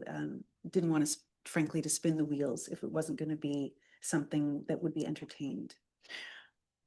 It's an excellent initiative, you know, and it's something that we've been talking about for some time, wanting to, you know, look at composting and further education in composting. I don't want it to be something, or, you know, I don't think that we would want it to be something that becomes something that's staff, that's going to add to, you know, staff timeframe. That, you know, if committee members are committed, you know, to assisting and making sure that, you know, their sites are maintained, or that, you know, they don't turn into something that's less than desirable. That's great. Councillor Richards. Yeah, that's my concern. Like so often committees, volunteerism drops off afterward, and then things fall back onto staff to take over and manage. So I'm okay with, in principle, if those details can be worked out. But I think you got to be very hesitant about what we're adding to staff's, workload. Should, members of the committee change in a few years and then nobody wants to do it, well, then what do we do?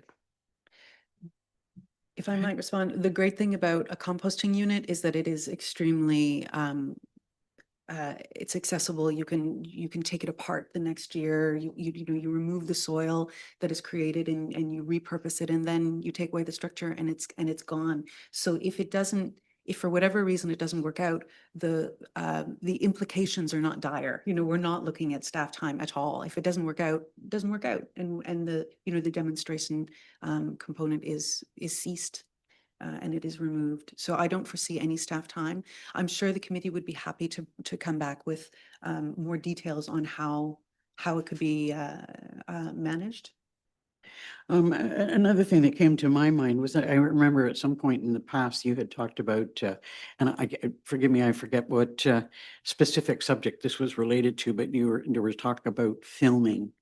And I wondered about, this kind of goes against your comment about, we don't want to continue to rely on social media or, people having to use technology.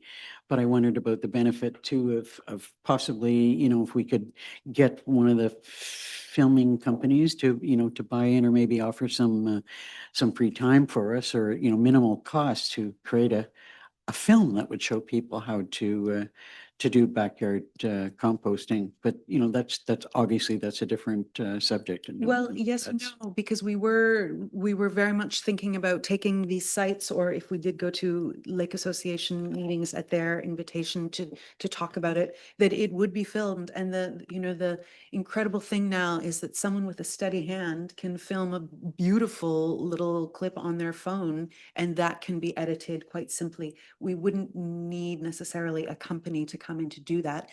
Perhaps a little bit of editing support. But the filming itself, it's incredible what you can do with some very basic equipment these days. Councillor Berry? I completely agree, especially in today's, like, if you just Google on the computer, there's quite a few people that have already created the videos and the composting DIYs. So I wondered, and I think Melissa maybe said no, but I did wonder at the discussion if a landfill would be a location for, that's where people come with their waste. If there was an opportunity, it's maybe not as, no offense, Melissa, but a beautiful location compared to like out of one of our community gardens or that type of thing. But I do think But it is where people take their. it is where people take their garbage. And I did wonder if there would be an opportunity at possibly in the future there. Thoughts on that? Or you're saying like that could be something done in the future? Okay, so there were two aspects of the second request, and one is to do a demonstration somewhere, as opposed to just leaving a site up for people to look at. So I guess I don't know, I guess, unless council has other specific thoughts, maybe the committee can come back with some more specifics about how that might work or what location you want to choose and some confirmation about maintenance or like who would assume responsibility to do that. Because we don't want to add to staff burden. No, the intention is not in any way, shape or form to add to staff burden. So this is good. This is what we needed, just to know that we, thumbs up in principle to continue the conversation is what we needed. And that would be great if we've got it. And so we'd be happy to come back with more specifics. And so the other piece is just about approaching lake associations to see if they would be interested in inviting members of the committee to come and talk about composting in Bear Country at one of their lake association meetings, at which point an offer of a little workshop to interested folks on how to build your own could be offered. But again, as a committee of council, we weren't going to do that without council's endorsement. I personally have some concerns about that. You know, we already have a system in place for communications with lake associations, and it's a little bit different than what's being proposed. I guess who would be the contact, who would be contacting the lake associations, who would be doing the demonstrations? I know that it's not really a conflict, but I mean, some of my concern is that this is an election year. Right, now that only potentially applies to two individuals on the committee, so I think that piece doesn't have to be you know, a concern. I think that could be managed, yeah. Councillor Richards. You're assuming that it's only, well, I guess of the committee, right? Sorry. Go ahead. Yeah, I mean, any engagement towards, you know, environmental improvements that people can make, I think is great. I'm beyond sorry, social can you speak up a little bit? Sorry, any improvements to directly communicate with people beyond social media, I think is good. I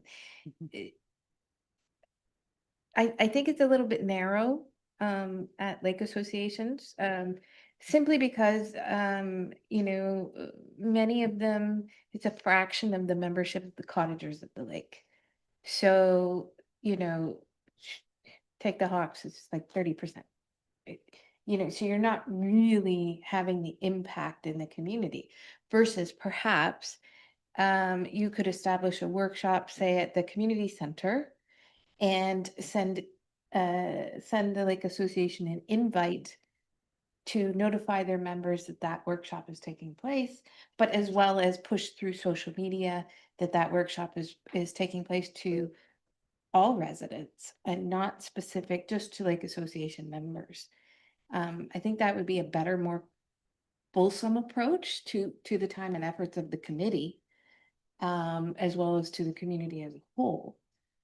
But secondly, to our mayor's concerns, you know, I think that approaching the lake associations either to coordinate that invite or to attend to do the demonstration, I wouldn't want to see that members of council who are on the committee be accused of utilizing it in, you know, an inappropriate way during an election year. So I think it's probably best that even though it's not really a conflict, that it not be construed that way.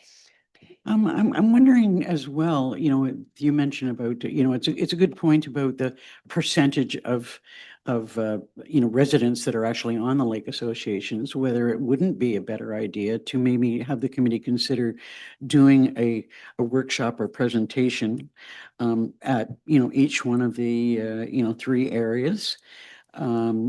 And send invites out to everybody. You might reach more people that way, and it would be less work intensive for committee members as well. Go ahead.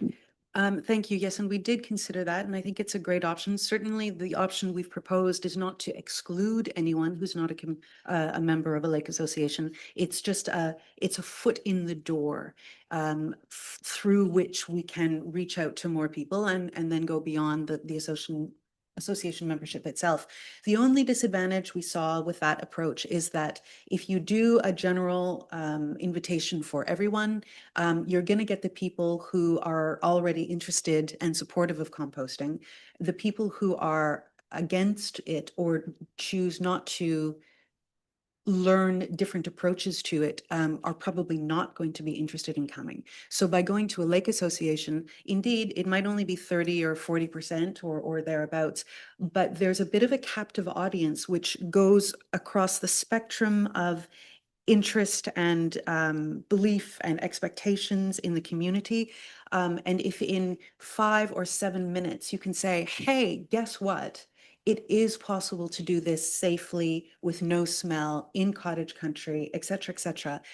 And we want to give you some information here, but then anyone who's interested, come to a more specific event.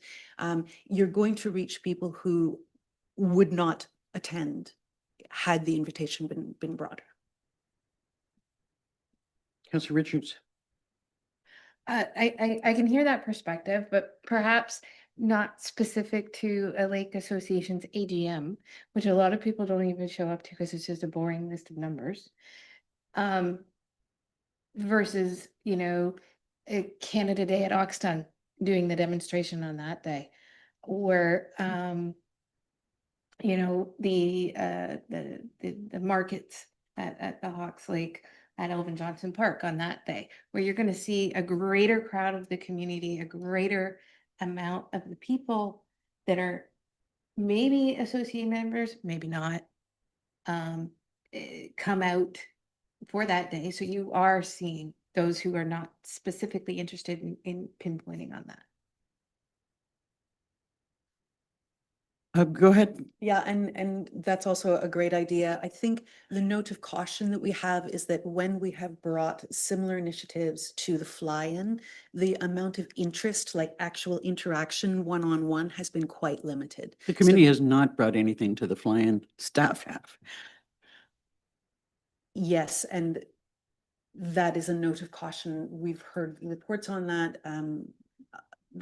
The staff have done it, but with conversation with the committee in advance of that, I don't want to get stuck on that part. I think that the note of caution is sometimes those things aren't as effective as we wish them to be, regardless of who's brought it. I, like when you mentioned, a demonstration at Canada Day, I mean, you're not going to get better turnout in that area on that particular day. I personally, at this point in time, I think, I would like to say yay to the committee to put on, say 3 workshops. At this point in time, see how that goes and then, go beyond that if you feel that you haven't had the level of success. I do like the idea of making a film that can be used in a number of different ways. Councillor Barry. Yeah, I think that is a great starting point, maybe just as a way to sort of leverage that a bit is by sending out invites to the Lake Association meetings to attend. That's The a way event to of- take place. Okay, so you've kind of got some agreement there. Was there something else on the agenda there that you wanted to bring to us? I'd look to Lisa or Melissa. Anything further that requires highlighting at this stage? It's not on these minutes. I'm just trying to find the date. I just thought the council might want to know about the U-Links presentation that's coming up On the 28th. on the 28th of March. Yeah. And that's at the Halliburton Legion, I believe. From, I think, 11 to 3. And they've been currently doing quite a bit of work in regards to invasive species, so that will be presented there. And obviously the committee is invited, council's invited, but I just thought. Yeah, great point. Yeah. And I think that invitation is landed in the inboxes of council members too. Yeah. And now it's on our. That's right. Great. Yeah, thanks for that reminder. Just remembered to put it in my phone. Anything that you wanted to highlight or bring to us, Melissa? I'm good, thank you. Okay, so could I have a mover and a seconder then Madam Clerk? Sorry, just for clarification on that, Deputy Mayor Dayu, there is a recommendation or a request from the committee that council extends an invitation to U-Links to present their findings to council. Are you to come here, or was it the general invite that you just referenced? That was in the minutes because it was an idea that was raised, but the way I interpret it, I don't think we need council to invite them. I think if the students who've been working on the project feel comfortable about coming to do a delegation to council, they will approach you directly, but I don't think we need the say-so of council. So I just overlooked that one. They know they're very, very welcome. So do we have a mover and a seconder to receive the minutes and to approve further discussion or movement on the demonstrations? Councillor Sort-Reed? Councillor Richards?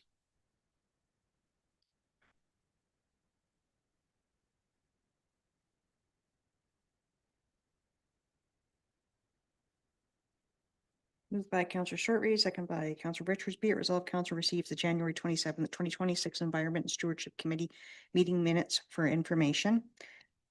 And that council approves in principle the installation of demonstration composter sites in the township, subject to further details on the project be brought to council for further discussion.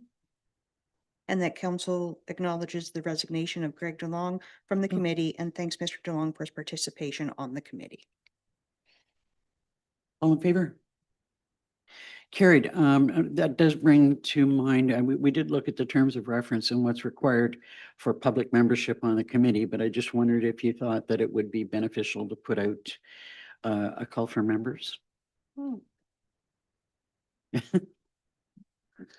ahead. Well, we did just do that and we did receive some wonderful new folk in the last, I think, 4 months or so. So You're good to go? I think we're good to go.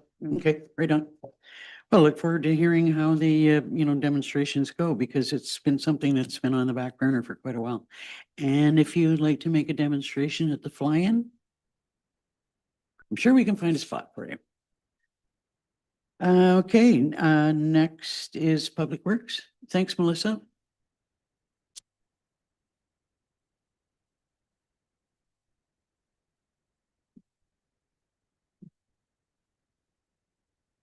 Good morning, Mr. Thorne.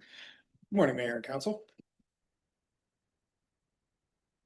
So for today, Public Works is bringing forward our monthly report, which is back from in January.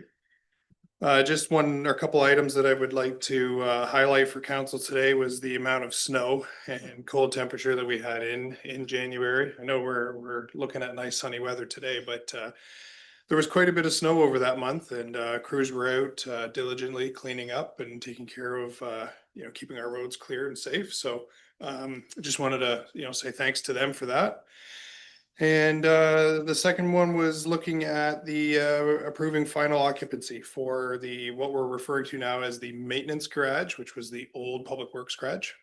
So we received the final occupancy on it and staff are now currently working out of that building. So big thank Yay. you to council and your support on that renovation project. So those are my highlights for the month of January. Any questions for Mr. Thorne? Could I have a mover and a seconder to receive the report? Councillor Shortreed, Councillor Barry. I'm sorry, did you have a question? Just a comment for Adam and his staff that our bus driver says that Algonquin Highlands are the best roads to drive on. So just wanted to share that with you. Oh, it's good to hear that. Well, Thank you, Councillor Barry. I appreciate that. And, that has to go to you as well, council, because, you help support our staff and what we do. So thank you as well. Moved by Counselor Shortreed, second by Counselor Barry. Be it resolved, Council receives Public Works Report PW 626 regarding January monthly activities for information. All in favor? That's carried. Next is the purchase of a new tandem. Yes, thank you, Mayor. So basically, the council is aware that we try to purchase these trucks ahead of when we actually receive them. So it takes about a year in advance to get the truck. Realistically, it takes about 4 to 5 months to actually receive the chassis, but then it goes to the bodybuilder and that's when they put all the equipment on it for us, and that's what takes the time. So with this year being a little bit unique is that they're offering first off that Winslow's came in the lowest bid, and that's what we were recommending, the purchase of an international truck. And then they've also come in with a proposal to offer a $12,000 discount on the truck if we pay for the chassis up front in roughly June.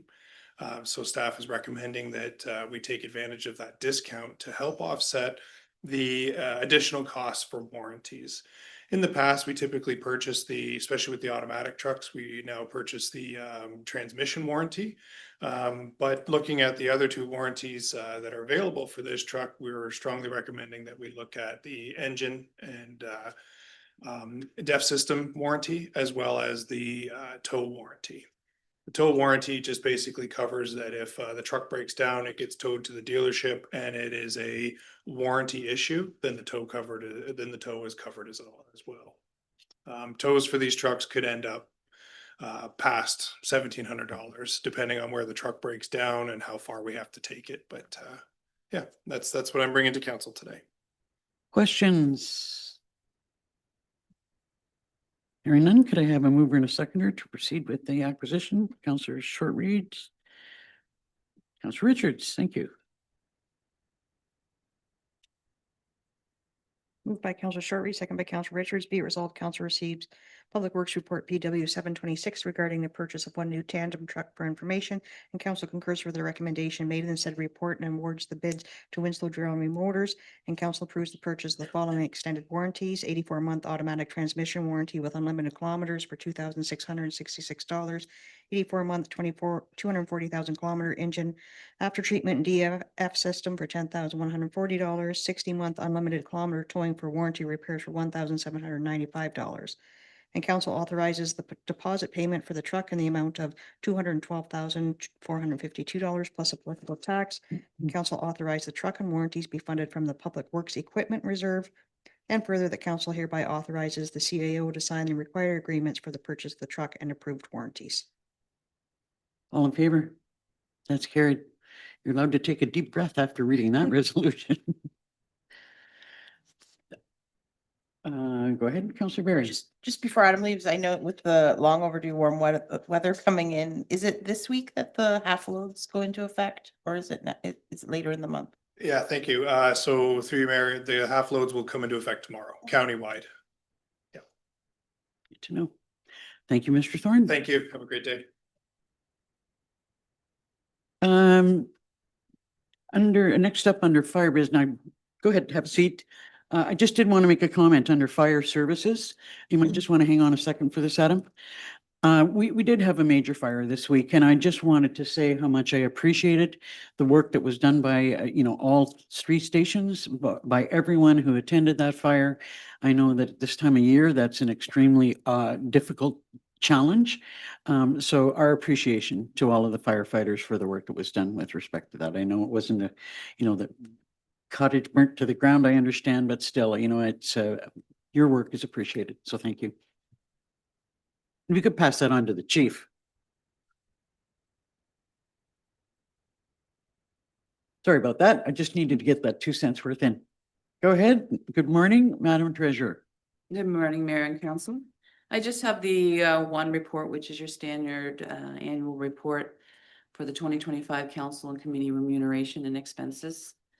It's required by the Municipal Act to report this each year.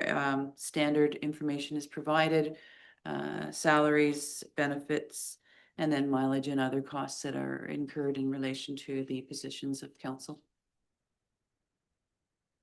Any comments or questions? I want it to be noted that the mayor is not the highest remunerated person in the municipality. Could I have a mover and a seconder to receive the report? Councillor Short Reed and Richards.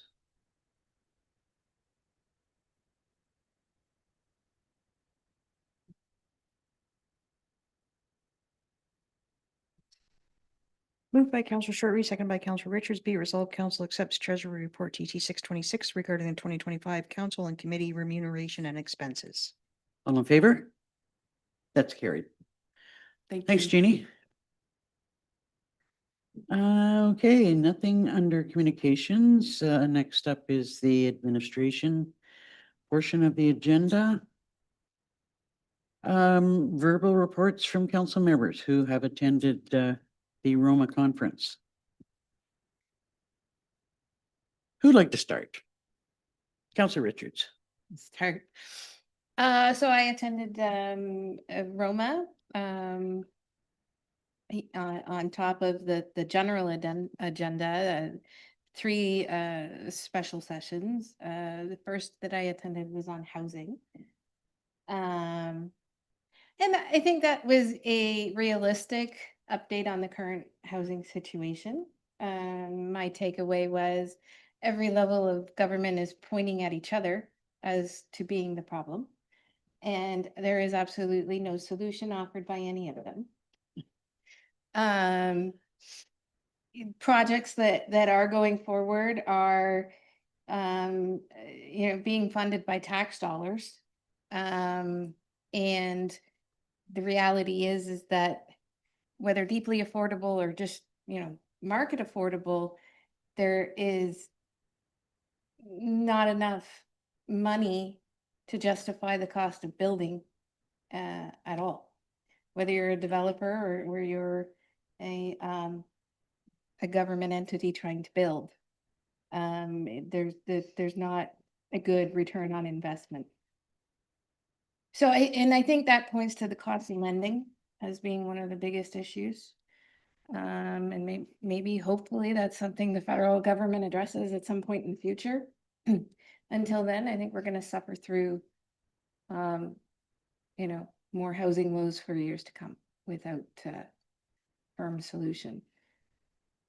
The second one I attended, which I found really great, was on communications and social communications by various townships to the public.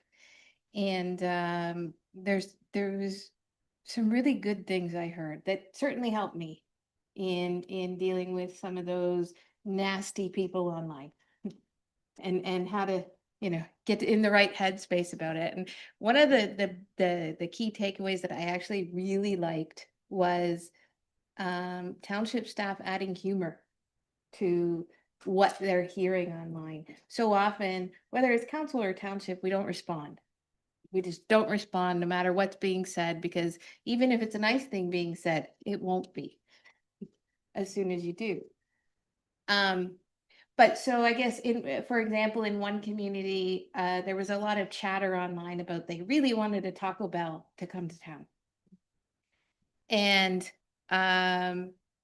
so it was a gossip throughout the community that maybe they're going to get a Taco Bell. So township staff in one of their communications, did you hear they're putting in a Taco Bell at the township office? With an asterisk. And then the asterisk saying, we do listen and pay attention even if we don't respond. But it lets the community know that we're hearing you, but we're not engaging, in online debates with humor. And they had other things like, they did a whole campaign of, did you know that Stephanie lost out on free yoga classes at the rec center? Don't be like Stephanie. Subscribe to your news and agendas. So it was just, some light humor that helps, I think, engage with the community in a way that says, hey, we're human too. We're not just robots in a building that don't care what you have to say. So I thought that was really good. And like I said, it really, helped me in dealing with a lot of that online hate. I really like the comment about showing, the population that we are human too. Yeah. And that's a really good point. Yeah. Anyway, sorry to interrupt. It's okay. And then the third session I attended was on an update to the code of conduct. Now, unfortunately, and Mary, you were with me in that session, I think that the conversation went in a different direction than the intended program did, into conflict of interest versus code of conduct. But essentially, they are coming up with a new framework for code of conduct amongst council and its members to try to, improve upon the existing generalized one and hone in on some of those issues that some municipalities have been facing with certain members of council and staff and dealing with the public. So it was interesting, but the conversation definitely went a different route. Thank you. Councillor Barry. I obviously attended the same meetings. However, I went to several. I won't really touch on the conference as a whole, but I'll just touch on the sessions I went to. Overall, the Roma, I would say temperature was overly concerned about things being, pushed down on municipalities in regards to infrastructure and lack of funding. And there was definitely a highlight on the impact of the trade situation in not just our little municipality, but the country as a whole. I'm finding the last couple of Romas has really spoken across the entire country, not just in municipalities, but the first session that I went to was on strengthening vitality through the arts and culture. And they just had some interesting, really great speakers. And some of the takeaways that I took there is for every, it's one of our often smallest revenue centers, a lot of our cultural facilities and points of attractions. However, they're often 4-to-1 volunteer to staff. So that's one way that we're not spending a huge amount of revenue on, or not having a huge amount of expenses to do with them. But the social and health and wellness, mental health impacts are really creating a quality of life in a community. They said that they're cultural anchors in a community. They have retention for people wanting to stay. It gives a sense of place for people. And then one of the interesting things was they said for every dollar that's invested in culture, you're getting a $25 return on people coming and staying. And that they said that they should be considered and included in economic development and strategic planning because they're one of the largest growing sectors in the province. Another area that I went to, which was actually I feel I got more out of it than I was expecting going in, and it was on municipal financial planning. And they talked a lot about the importance of communicating and communicating with the public in regards to financial planning, because the general public maybe doesn't know or realize the impact of the legislative framework that we have to work within, and ways of communicating that just brings people more in tune with what we actually have to work with in regards to like OPP costs and those type of things that we don't really get a say in. The general public maybe doesn't have a full understanding of how our reserves work. So that was talked about. And then just the impact of service levels and the increasing during the growth in population. So those were all things that were talked about. They talked really quite a bit about capital plans, which is sort of a caveat of asset management plans, but looking at like a 10-year projection of and finding gap analysis of where we are. It's kind of just like another level of an asset management plan. And they also really talked about the importance of I don't know if it's lobbying, but basically how more and more health and more is being downloaded to municipal governments, and that how right now the province has 1 trillion infrastructure shortfall, and that's a direct, something that the townships are trying to like gravel with as we move forward. So I found it was really a great presentation. The last one that I went to was, and they also talked about the generational risk that for everything that we're doing in a 4-year term has a generational risk moving forward. So if we're not investing in our reserves and keeping up to date with these things, it's really impacting the next generation. So when we're doing our budgets, we shouldn't be just looking at this year and last year and the next year, but really sort of forward thinking. So I thought that was really good. I also went to one on corporate sponsorship, which really I feel we are too small of a municipality to actually get anything out of, but they talked a lot about having, advertising on billboards, and when we're building infrastructure to make sure that you have sponsors coming in with you on these newer projects. A lot of the ideas that they were giving were like in arenas and in sports complexes and that, making sure that we're getting corporate sponsorship within our facilities. And basically they kind of went over how that's an untapped revenue and something that is sort of an oversight. So anyway, from overall, it was a great conference and I'm grateful to have the opportunity to go. Thank you. Deputy Mayor Dayu? Yeah, thanks. Sounds like great. What they said. Yeah, that sounds wonderful. And I did go to a couple of different ones. And of course, I also had a delegation that I attended, which I'll speak to.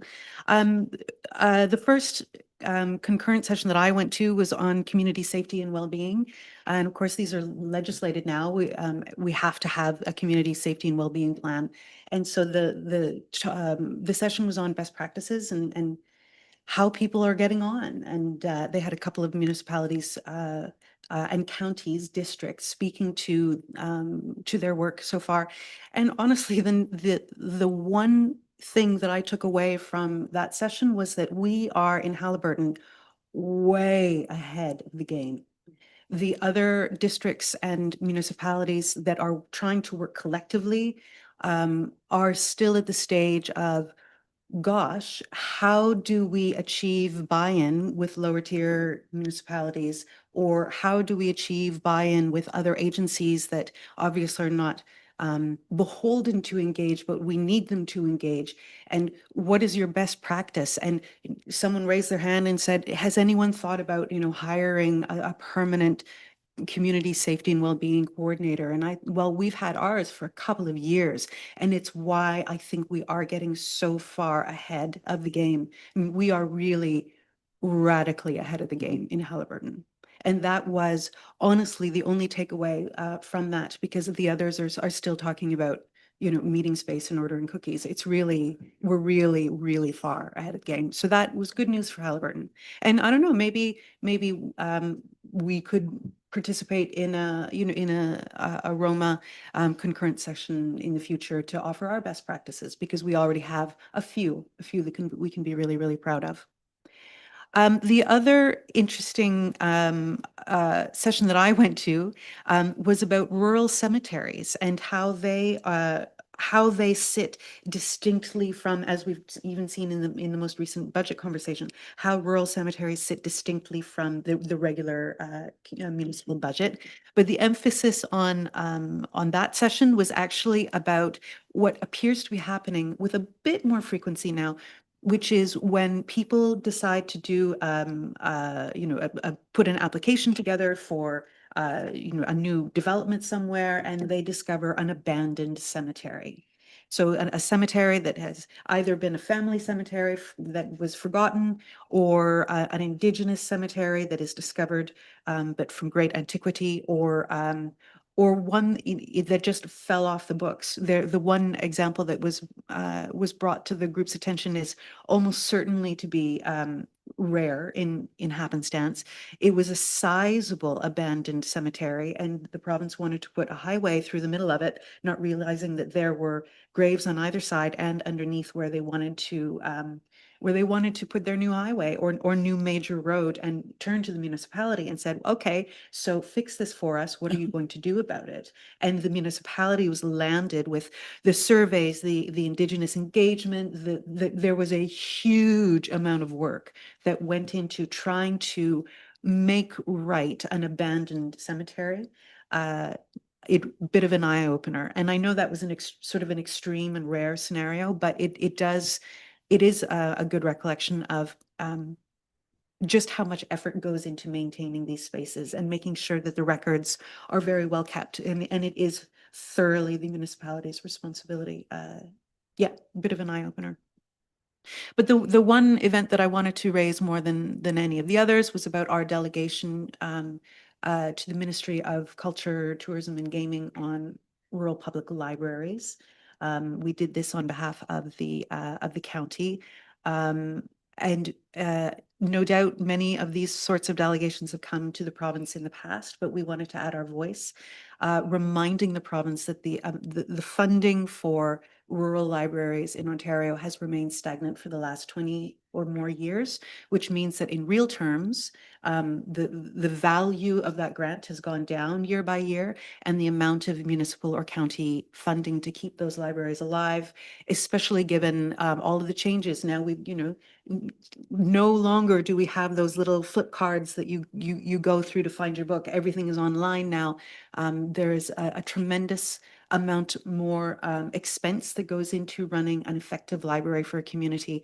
And it is falling almost entirely, well, one could say entirely, but for a few percentage points on the county and townships in the buildings and in the operations. So we wanted to remind them of that and give them some very specific information about how to view this scenario from the Halliburton perspective. We spoke of the critical mass approach, where in Toronto you'll have one branch that is serving maybe 5 square kilometers of people, and there are 50,000 people living in those 5 square kilometers. And so you have a critical mass of resources of tax base going into a single location, which can be maintained by a single staff team. And you have a huge number of people who are able to avail themselves of that. And in Halliburton, as you know, we've got 4,000 square kilometers and people spread out in every direction, and 8 branches to try to cover equitable, there's that word again, to try to cover equitable services for everyone in the county. And it simply takes more money to provide good services to everyone over 8 branches with a tiny tax base.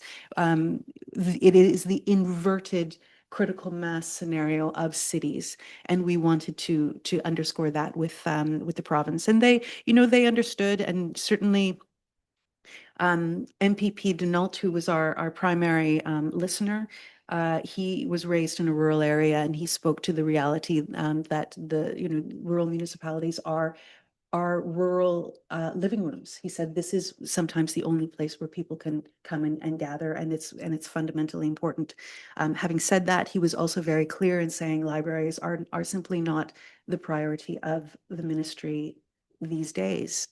And so we asked for further support to at least have a contact with whom we could continue the conversation within the ministry. And they sent us to the Ontario Libraries Association, of which we are already a vibrant member and contributor. So it resulted in sympathetic ears and nothing beyond that, which is a bit par for the course for delegations, I'm afraid. But we are here to try our best.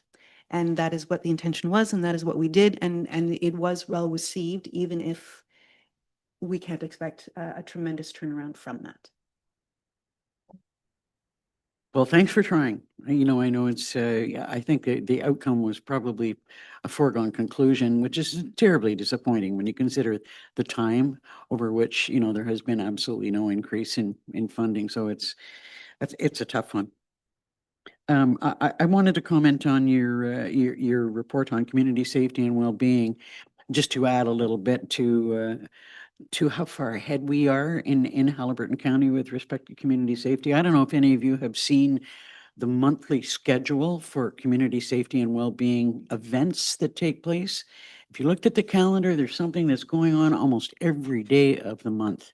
It's really extraordinary, the buy-in that our organizations have had with the community safety and well-being committee and group. And I really, I'm really proud of the work that we're doing. It's been really quite extraordinary. I don't know how, the community safety and well-being coordinator manages to keep up with it all. Okay, I guess that kind of leaves me, and I will confess that this was my first major public outing as a half-blind person. Sorry, that may be too much information, but it was it was a little bit of a challenge for me. So I didn't attend an awful lot of sessions. I did attend the the session that Lisa mentioned about strengthening arts and culture. And it was an interesting session. There was no question about it. There was good speakers, really vibrant speakers. But when I asked, what level of support the organizations that were presenting could provide to a community like Halliburton County that is, has an extremely strong arts and culture base, there was nothing there for us. And I was really disappointed in that. I also attended the code of conduct session, which was kind of a strange blend of code of conduct, conflict of interest, integrity commissioners. There was an integrity commissioner there. There was an interesting a lady from a city in Halifax who gave some examples of how things had gone there. The session kind of lacked clarity for me. And one of the things that I was very concerned about was that the province is at the present time talking about how we're going to deal with people who are, in the issue of code of conduct, who are misbehaving, who are doing things that are inappropriate.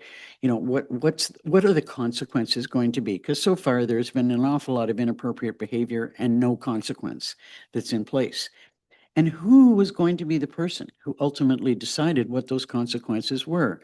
And it wasn't necessarily going to be, say, we have someone within our group here that is acting inappropriately, that it would never come to us to make a decision about how we were going to deal with that, that it would be an upper level of government, it would be somebody like our MPP who would be making the decision, or the province would just flat out make a call on what the outcome of the circumstance would be, which I thought, like, whoa, wait a minute, like, I mean, that just doesn't sound right to me. And it sounds like the province is going to be making a decision with respect to that in the very near future, and I found that very concerning. Uh, like you might have an MPP who is extremely knowledgeable about the circumstances or the area, and you might have somebody who doesn't. It just seemed pretty arbitrary to me. So I think we all need to keep our eye on that and where the province lies. I found, of course, I absolutely love the plenary sessions. Chantal Hebert was the keynote speaker, and she is just an absolutely fabulous speaker. Talked a lot about the impact of trade and tariffs, and what that was doing, the relationship between the US and Canada. And I mean, we all know where that's going. But she is just such an excellent speaker, and I think everybody really appreciated the words that she had. My one major concern, which I had about Roma this year, was the bear pit, which is, for those who may not have attended, all of the MPPs that are available will attend, and those in the audience can raise any item of concern that they have, as long as it impacts more than one municipality. If it's, something that impacts, the communities across the province. And the province is really good at saying, "Oh, thanks, that's a great, thank you so much for raising that issue, and we'll look into that," or, some non-response, which is, similar to what you got in your delegation. And I have become a little bit jaded about delegations over time because they don't seem to result in any actual action. And one delegation that I did go to at the last Roma, somebody interjected themselves into that conversation, and we were just making, some inroads, and the interjection stopped any inroads that were taking place. I found that with respect to the bear pit, that they split the bear pit in two, and they put specific topics associated to each session, which restricted the number of things that you could bring to them as a concern. I know one of the things that we wanted to talk about was the Crown land issue and acquisition, or dealing with Crown land concerns. There was no way, and in the way it had been structured, that we would have been able to talk about that. And I thought it was, I hate to use the word crafty with respect to the province, but I thought it really curtailed the ability to deal with issues of ongoing concern that we have. And other than that, well, this really sounds like a negative report. There was an awful lot of finger pointing of not a province not willing to take responsibility for things that are truly their responsibility. A lot of finger pointing at the municipalities and saying it's your responsibility or it's your fault. You gave us a perfect example of a highway that's going through a cemetery and saying, well, that's like your problem to solve for us. That seems to be something that is, you hear more and more at those conferences. But overall, I think, hearing, so many different presentations, so many different perspectives from speakers and participants in workshops, I would never want to say that these conferences are not worthwhile, because they are, very, very much so, particularly when you get to have interaction with other, members of municipalities and hearing what they do and, what solutions you might find. So, it was definitely worthwhile, and I'm always grateful to be able to attend. Anybody have any other questions or comments? Deputy Mayor Dayu?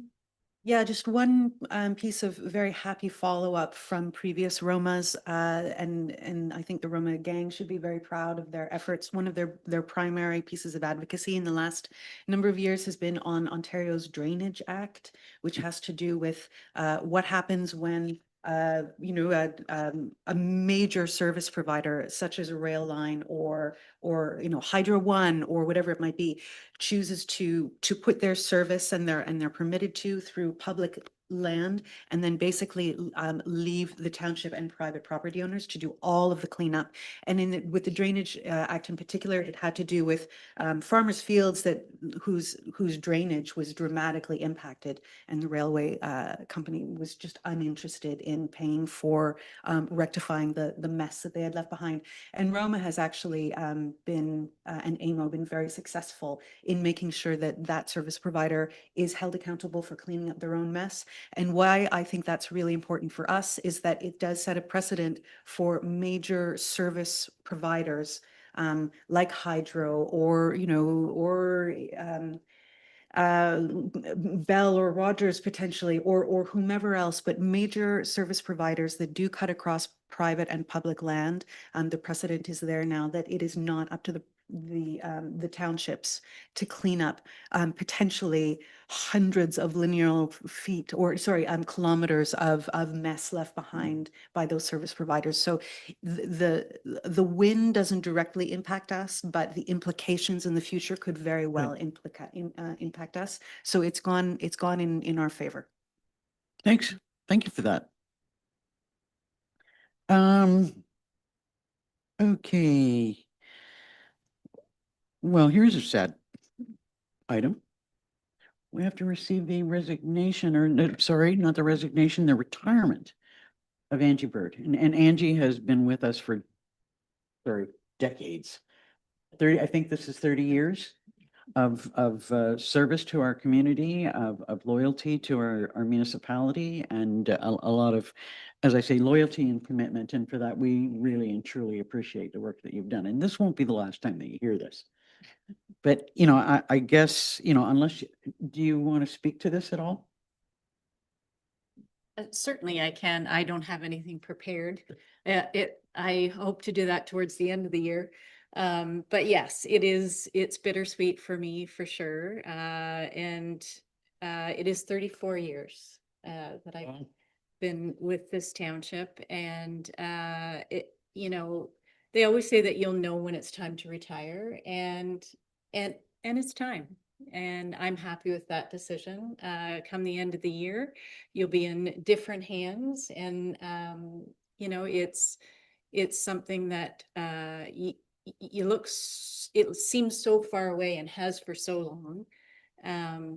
But it's here now, and I'm really proud of the career that I've had, and I've lived and breathed the community, and I've had lots of really, really great councils and amazing staff, and so I'm happy with where I'm at. So happy to pass the torch. Might have something to do with those babies that have come into your life. I have grandbabies now that I'm very excited to be able to spend more time with. Yes. So, with regret, could we have a mover and a seconder to receive the official notice of retirement and to proceed with the recruitment process? Councillors Richards and Shortreed, thank you.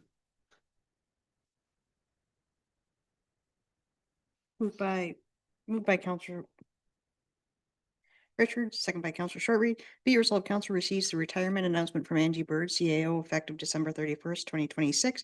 And council would like to express a sincere appreciation to Mrs. Bird for her 34.5 years of extraordinary commitment, service, and dedication to the Township of Algonquin Highlands and its community members.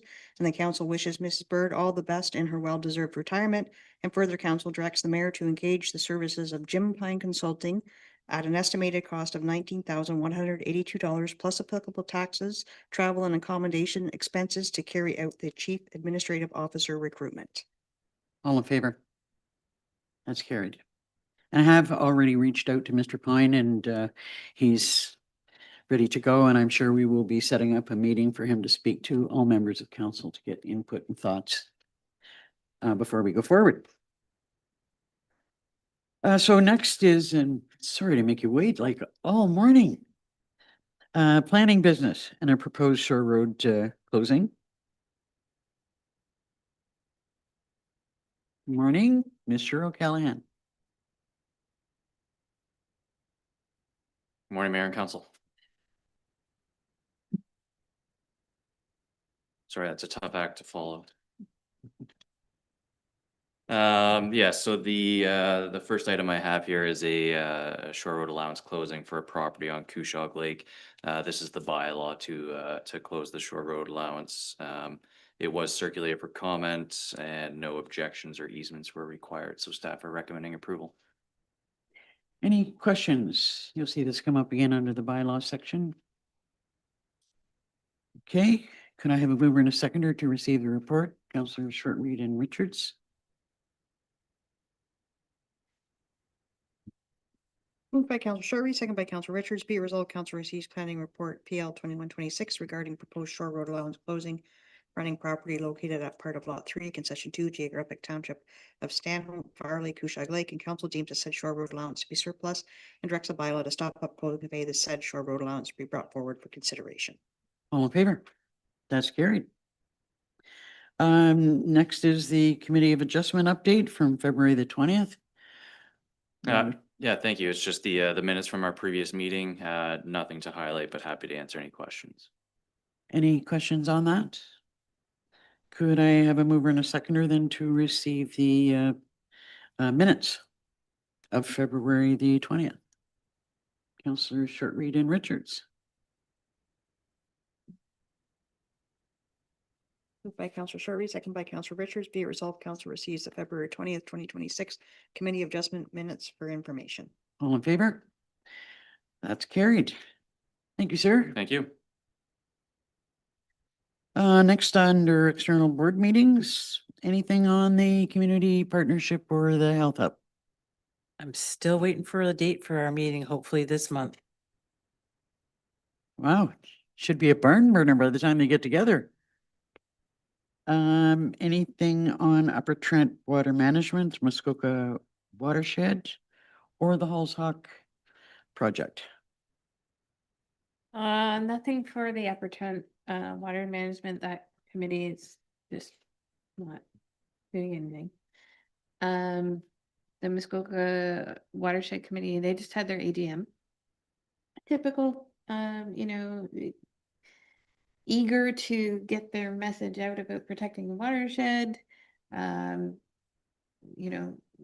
Hopeful for funding and hopeful for getting more volunteers and members. I haven't heard anything further on the FOCA group with the Halls and Hawks this time. Okay, thank you. OPP Detachment Board are meeting next Wednesday. So nothing to really bring forward there. Was there anything that you wanted to bring up about OPP? Other than I had mentioned to the mayor that I did have a meeting yesterday with the detachment commander, which was sort of a first official meeting. I'd met her at other things, but so we had just opportunity to sit and talk all things Algonquin Highlands and the county, and some of the things that they are thinking about, within the community, and brought her up to speed on some of the things happening here. So just a great start to a good relationship with OPP for sure. And you had said they were thinking about doing some town halls to just kind of let the public know Yeah. what's on their list of priorities and how they're going to approach them. Anything from the library board? No, nothing further to what I've already said today. Okay, and community safety and well-being. Only that there is, as you mentioned, a jam-packed seniors active living center calendar for this month. So if the more we can circulate that to all of our 55 plussers, the better. Nothing on the Muskoka River Watershed Communications Committee. Like, do they meet? They do. They will meet. Our first meeting of the year is going to be the 10th of March. We tend to only meet when there is a freshet so that there can be an update on the potential for flooding. But they do send fairly, well, regular-ish updates. And the last one that was sent around essentially said we are about at 116% of average snow. This was for January, 116% average snow pack, which is not a tremendous amount above average. And all is looking just fine, but they of course do not make any predictions about freshet until freshet is upon us. Thank you. As far as county council updates, it's things have been pretty slow moving. We had recently had a meeting via Zoom, which didn't really work too well. We had some communication problems and the warden was shut out. And then, I was asked to take the chair, and then I was shut out, at least visually. If not, I could hear what was going on, but I couldn't see anybody. So, we had originally planned on having the next 5 meetings virtually, and the council has now decided that, with the exception of next week's meeting, that the rest of the meetings until we can start our meetings in the new council chambers will be in Dysart. They decided that it would be more beneficial to have meetings in person. It's unfortunate that it's a little bit further drive for some individuals, but that's the decision that was made. Other than that, I don't know that there's anything of note to bring forward. Any questions or comments about any of these reports? Okay, are there any notices of motion? Hearing none, were there any items on the correspondence listing? Could I then have a mover and a seconder to receive the correspondence listing? Councillor Richards and short read. Moved by Councillor Richards, seconded by Councillor Shortreed. Be it resolved, council receives the March 5th, 2026 correspondence listing for information. All in favor? That's carried. Could I now have a mover and a seconder to move into closed session? Councillor Shortreed, Councillor Richards.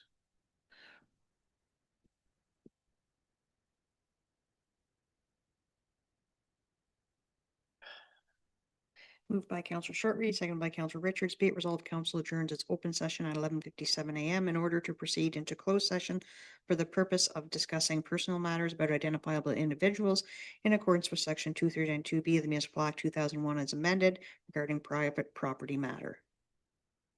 All in favor? That's carried.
Welcome back to the open session.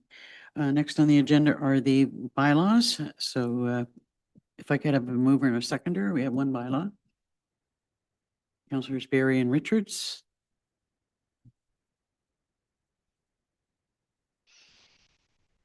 Moved by Council Barry, seconded by Council Richards, be it resolved that bylaw 2026-23 to stop up, close, and convey to the abutting property owner part of the original Shore Road allowance in front of Lot 3, Concession 2, Geographic Township of Stanhope, be received and read a first time, considered read a second and third time, and finally passed with the corporate seal affixed. All in favor? That's carried. Could I have then a mover and a seconder for the confirmatory bylaw? Salute. Councilors Richards and Shortreed. Moved by Council Richards, seconded by Council Shortreed, be it resolved bylaw 2026-24, being a bylaw to confirm the proceedings of council at its regular meeting held on March 5th, 2026, be received and read a first time, considered read a second and third time, and finally passed with the corporate seal affixed. All in favor? Finally, motion to adjourn. Deputy Mayor Dayu, Councilor Barry.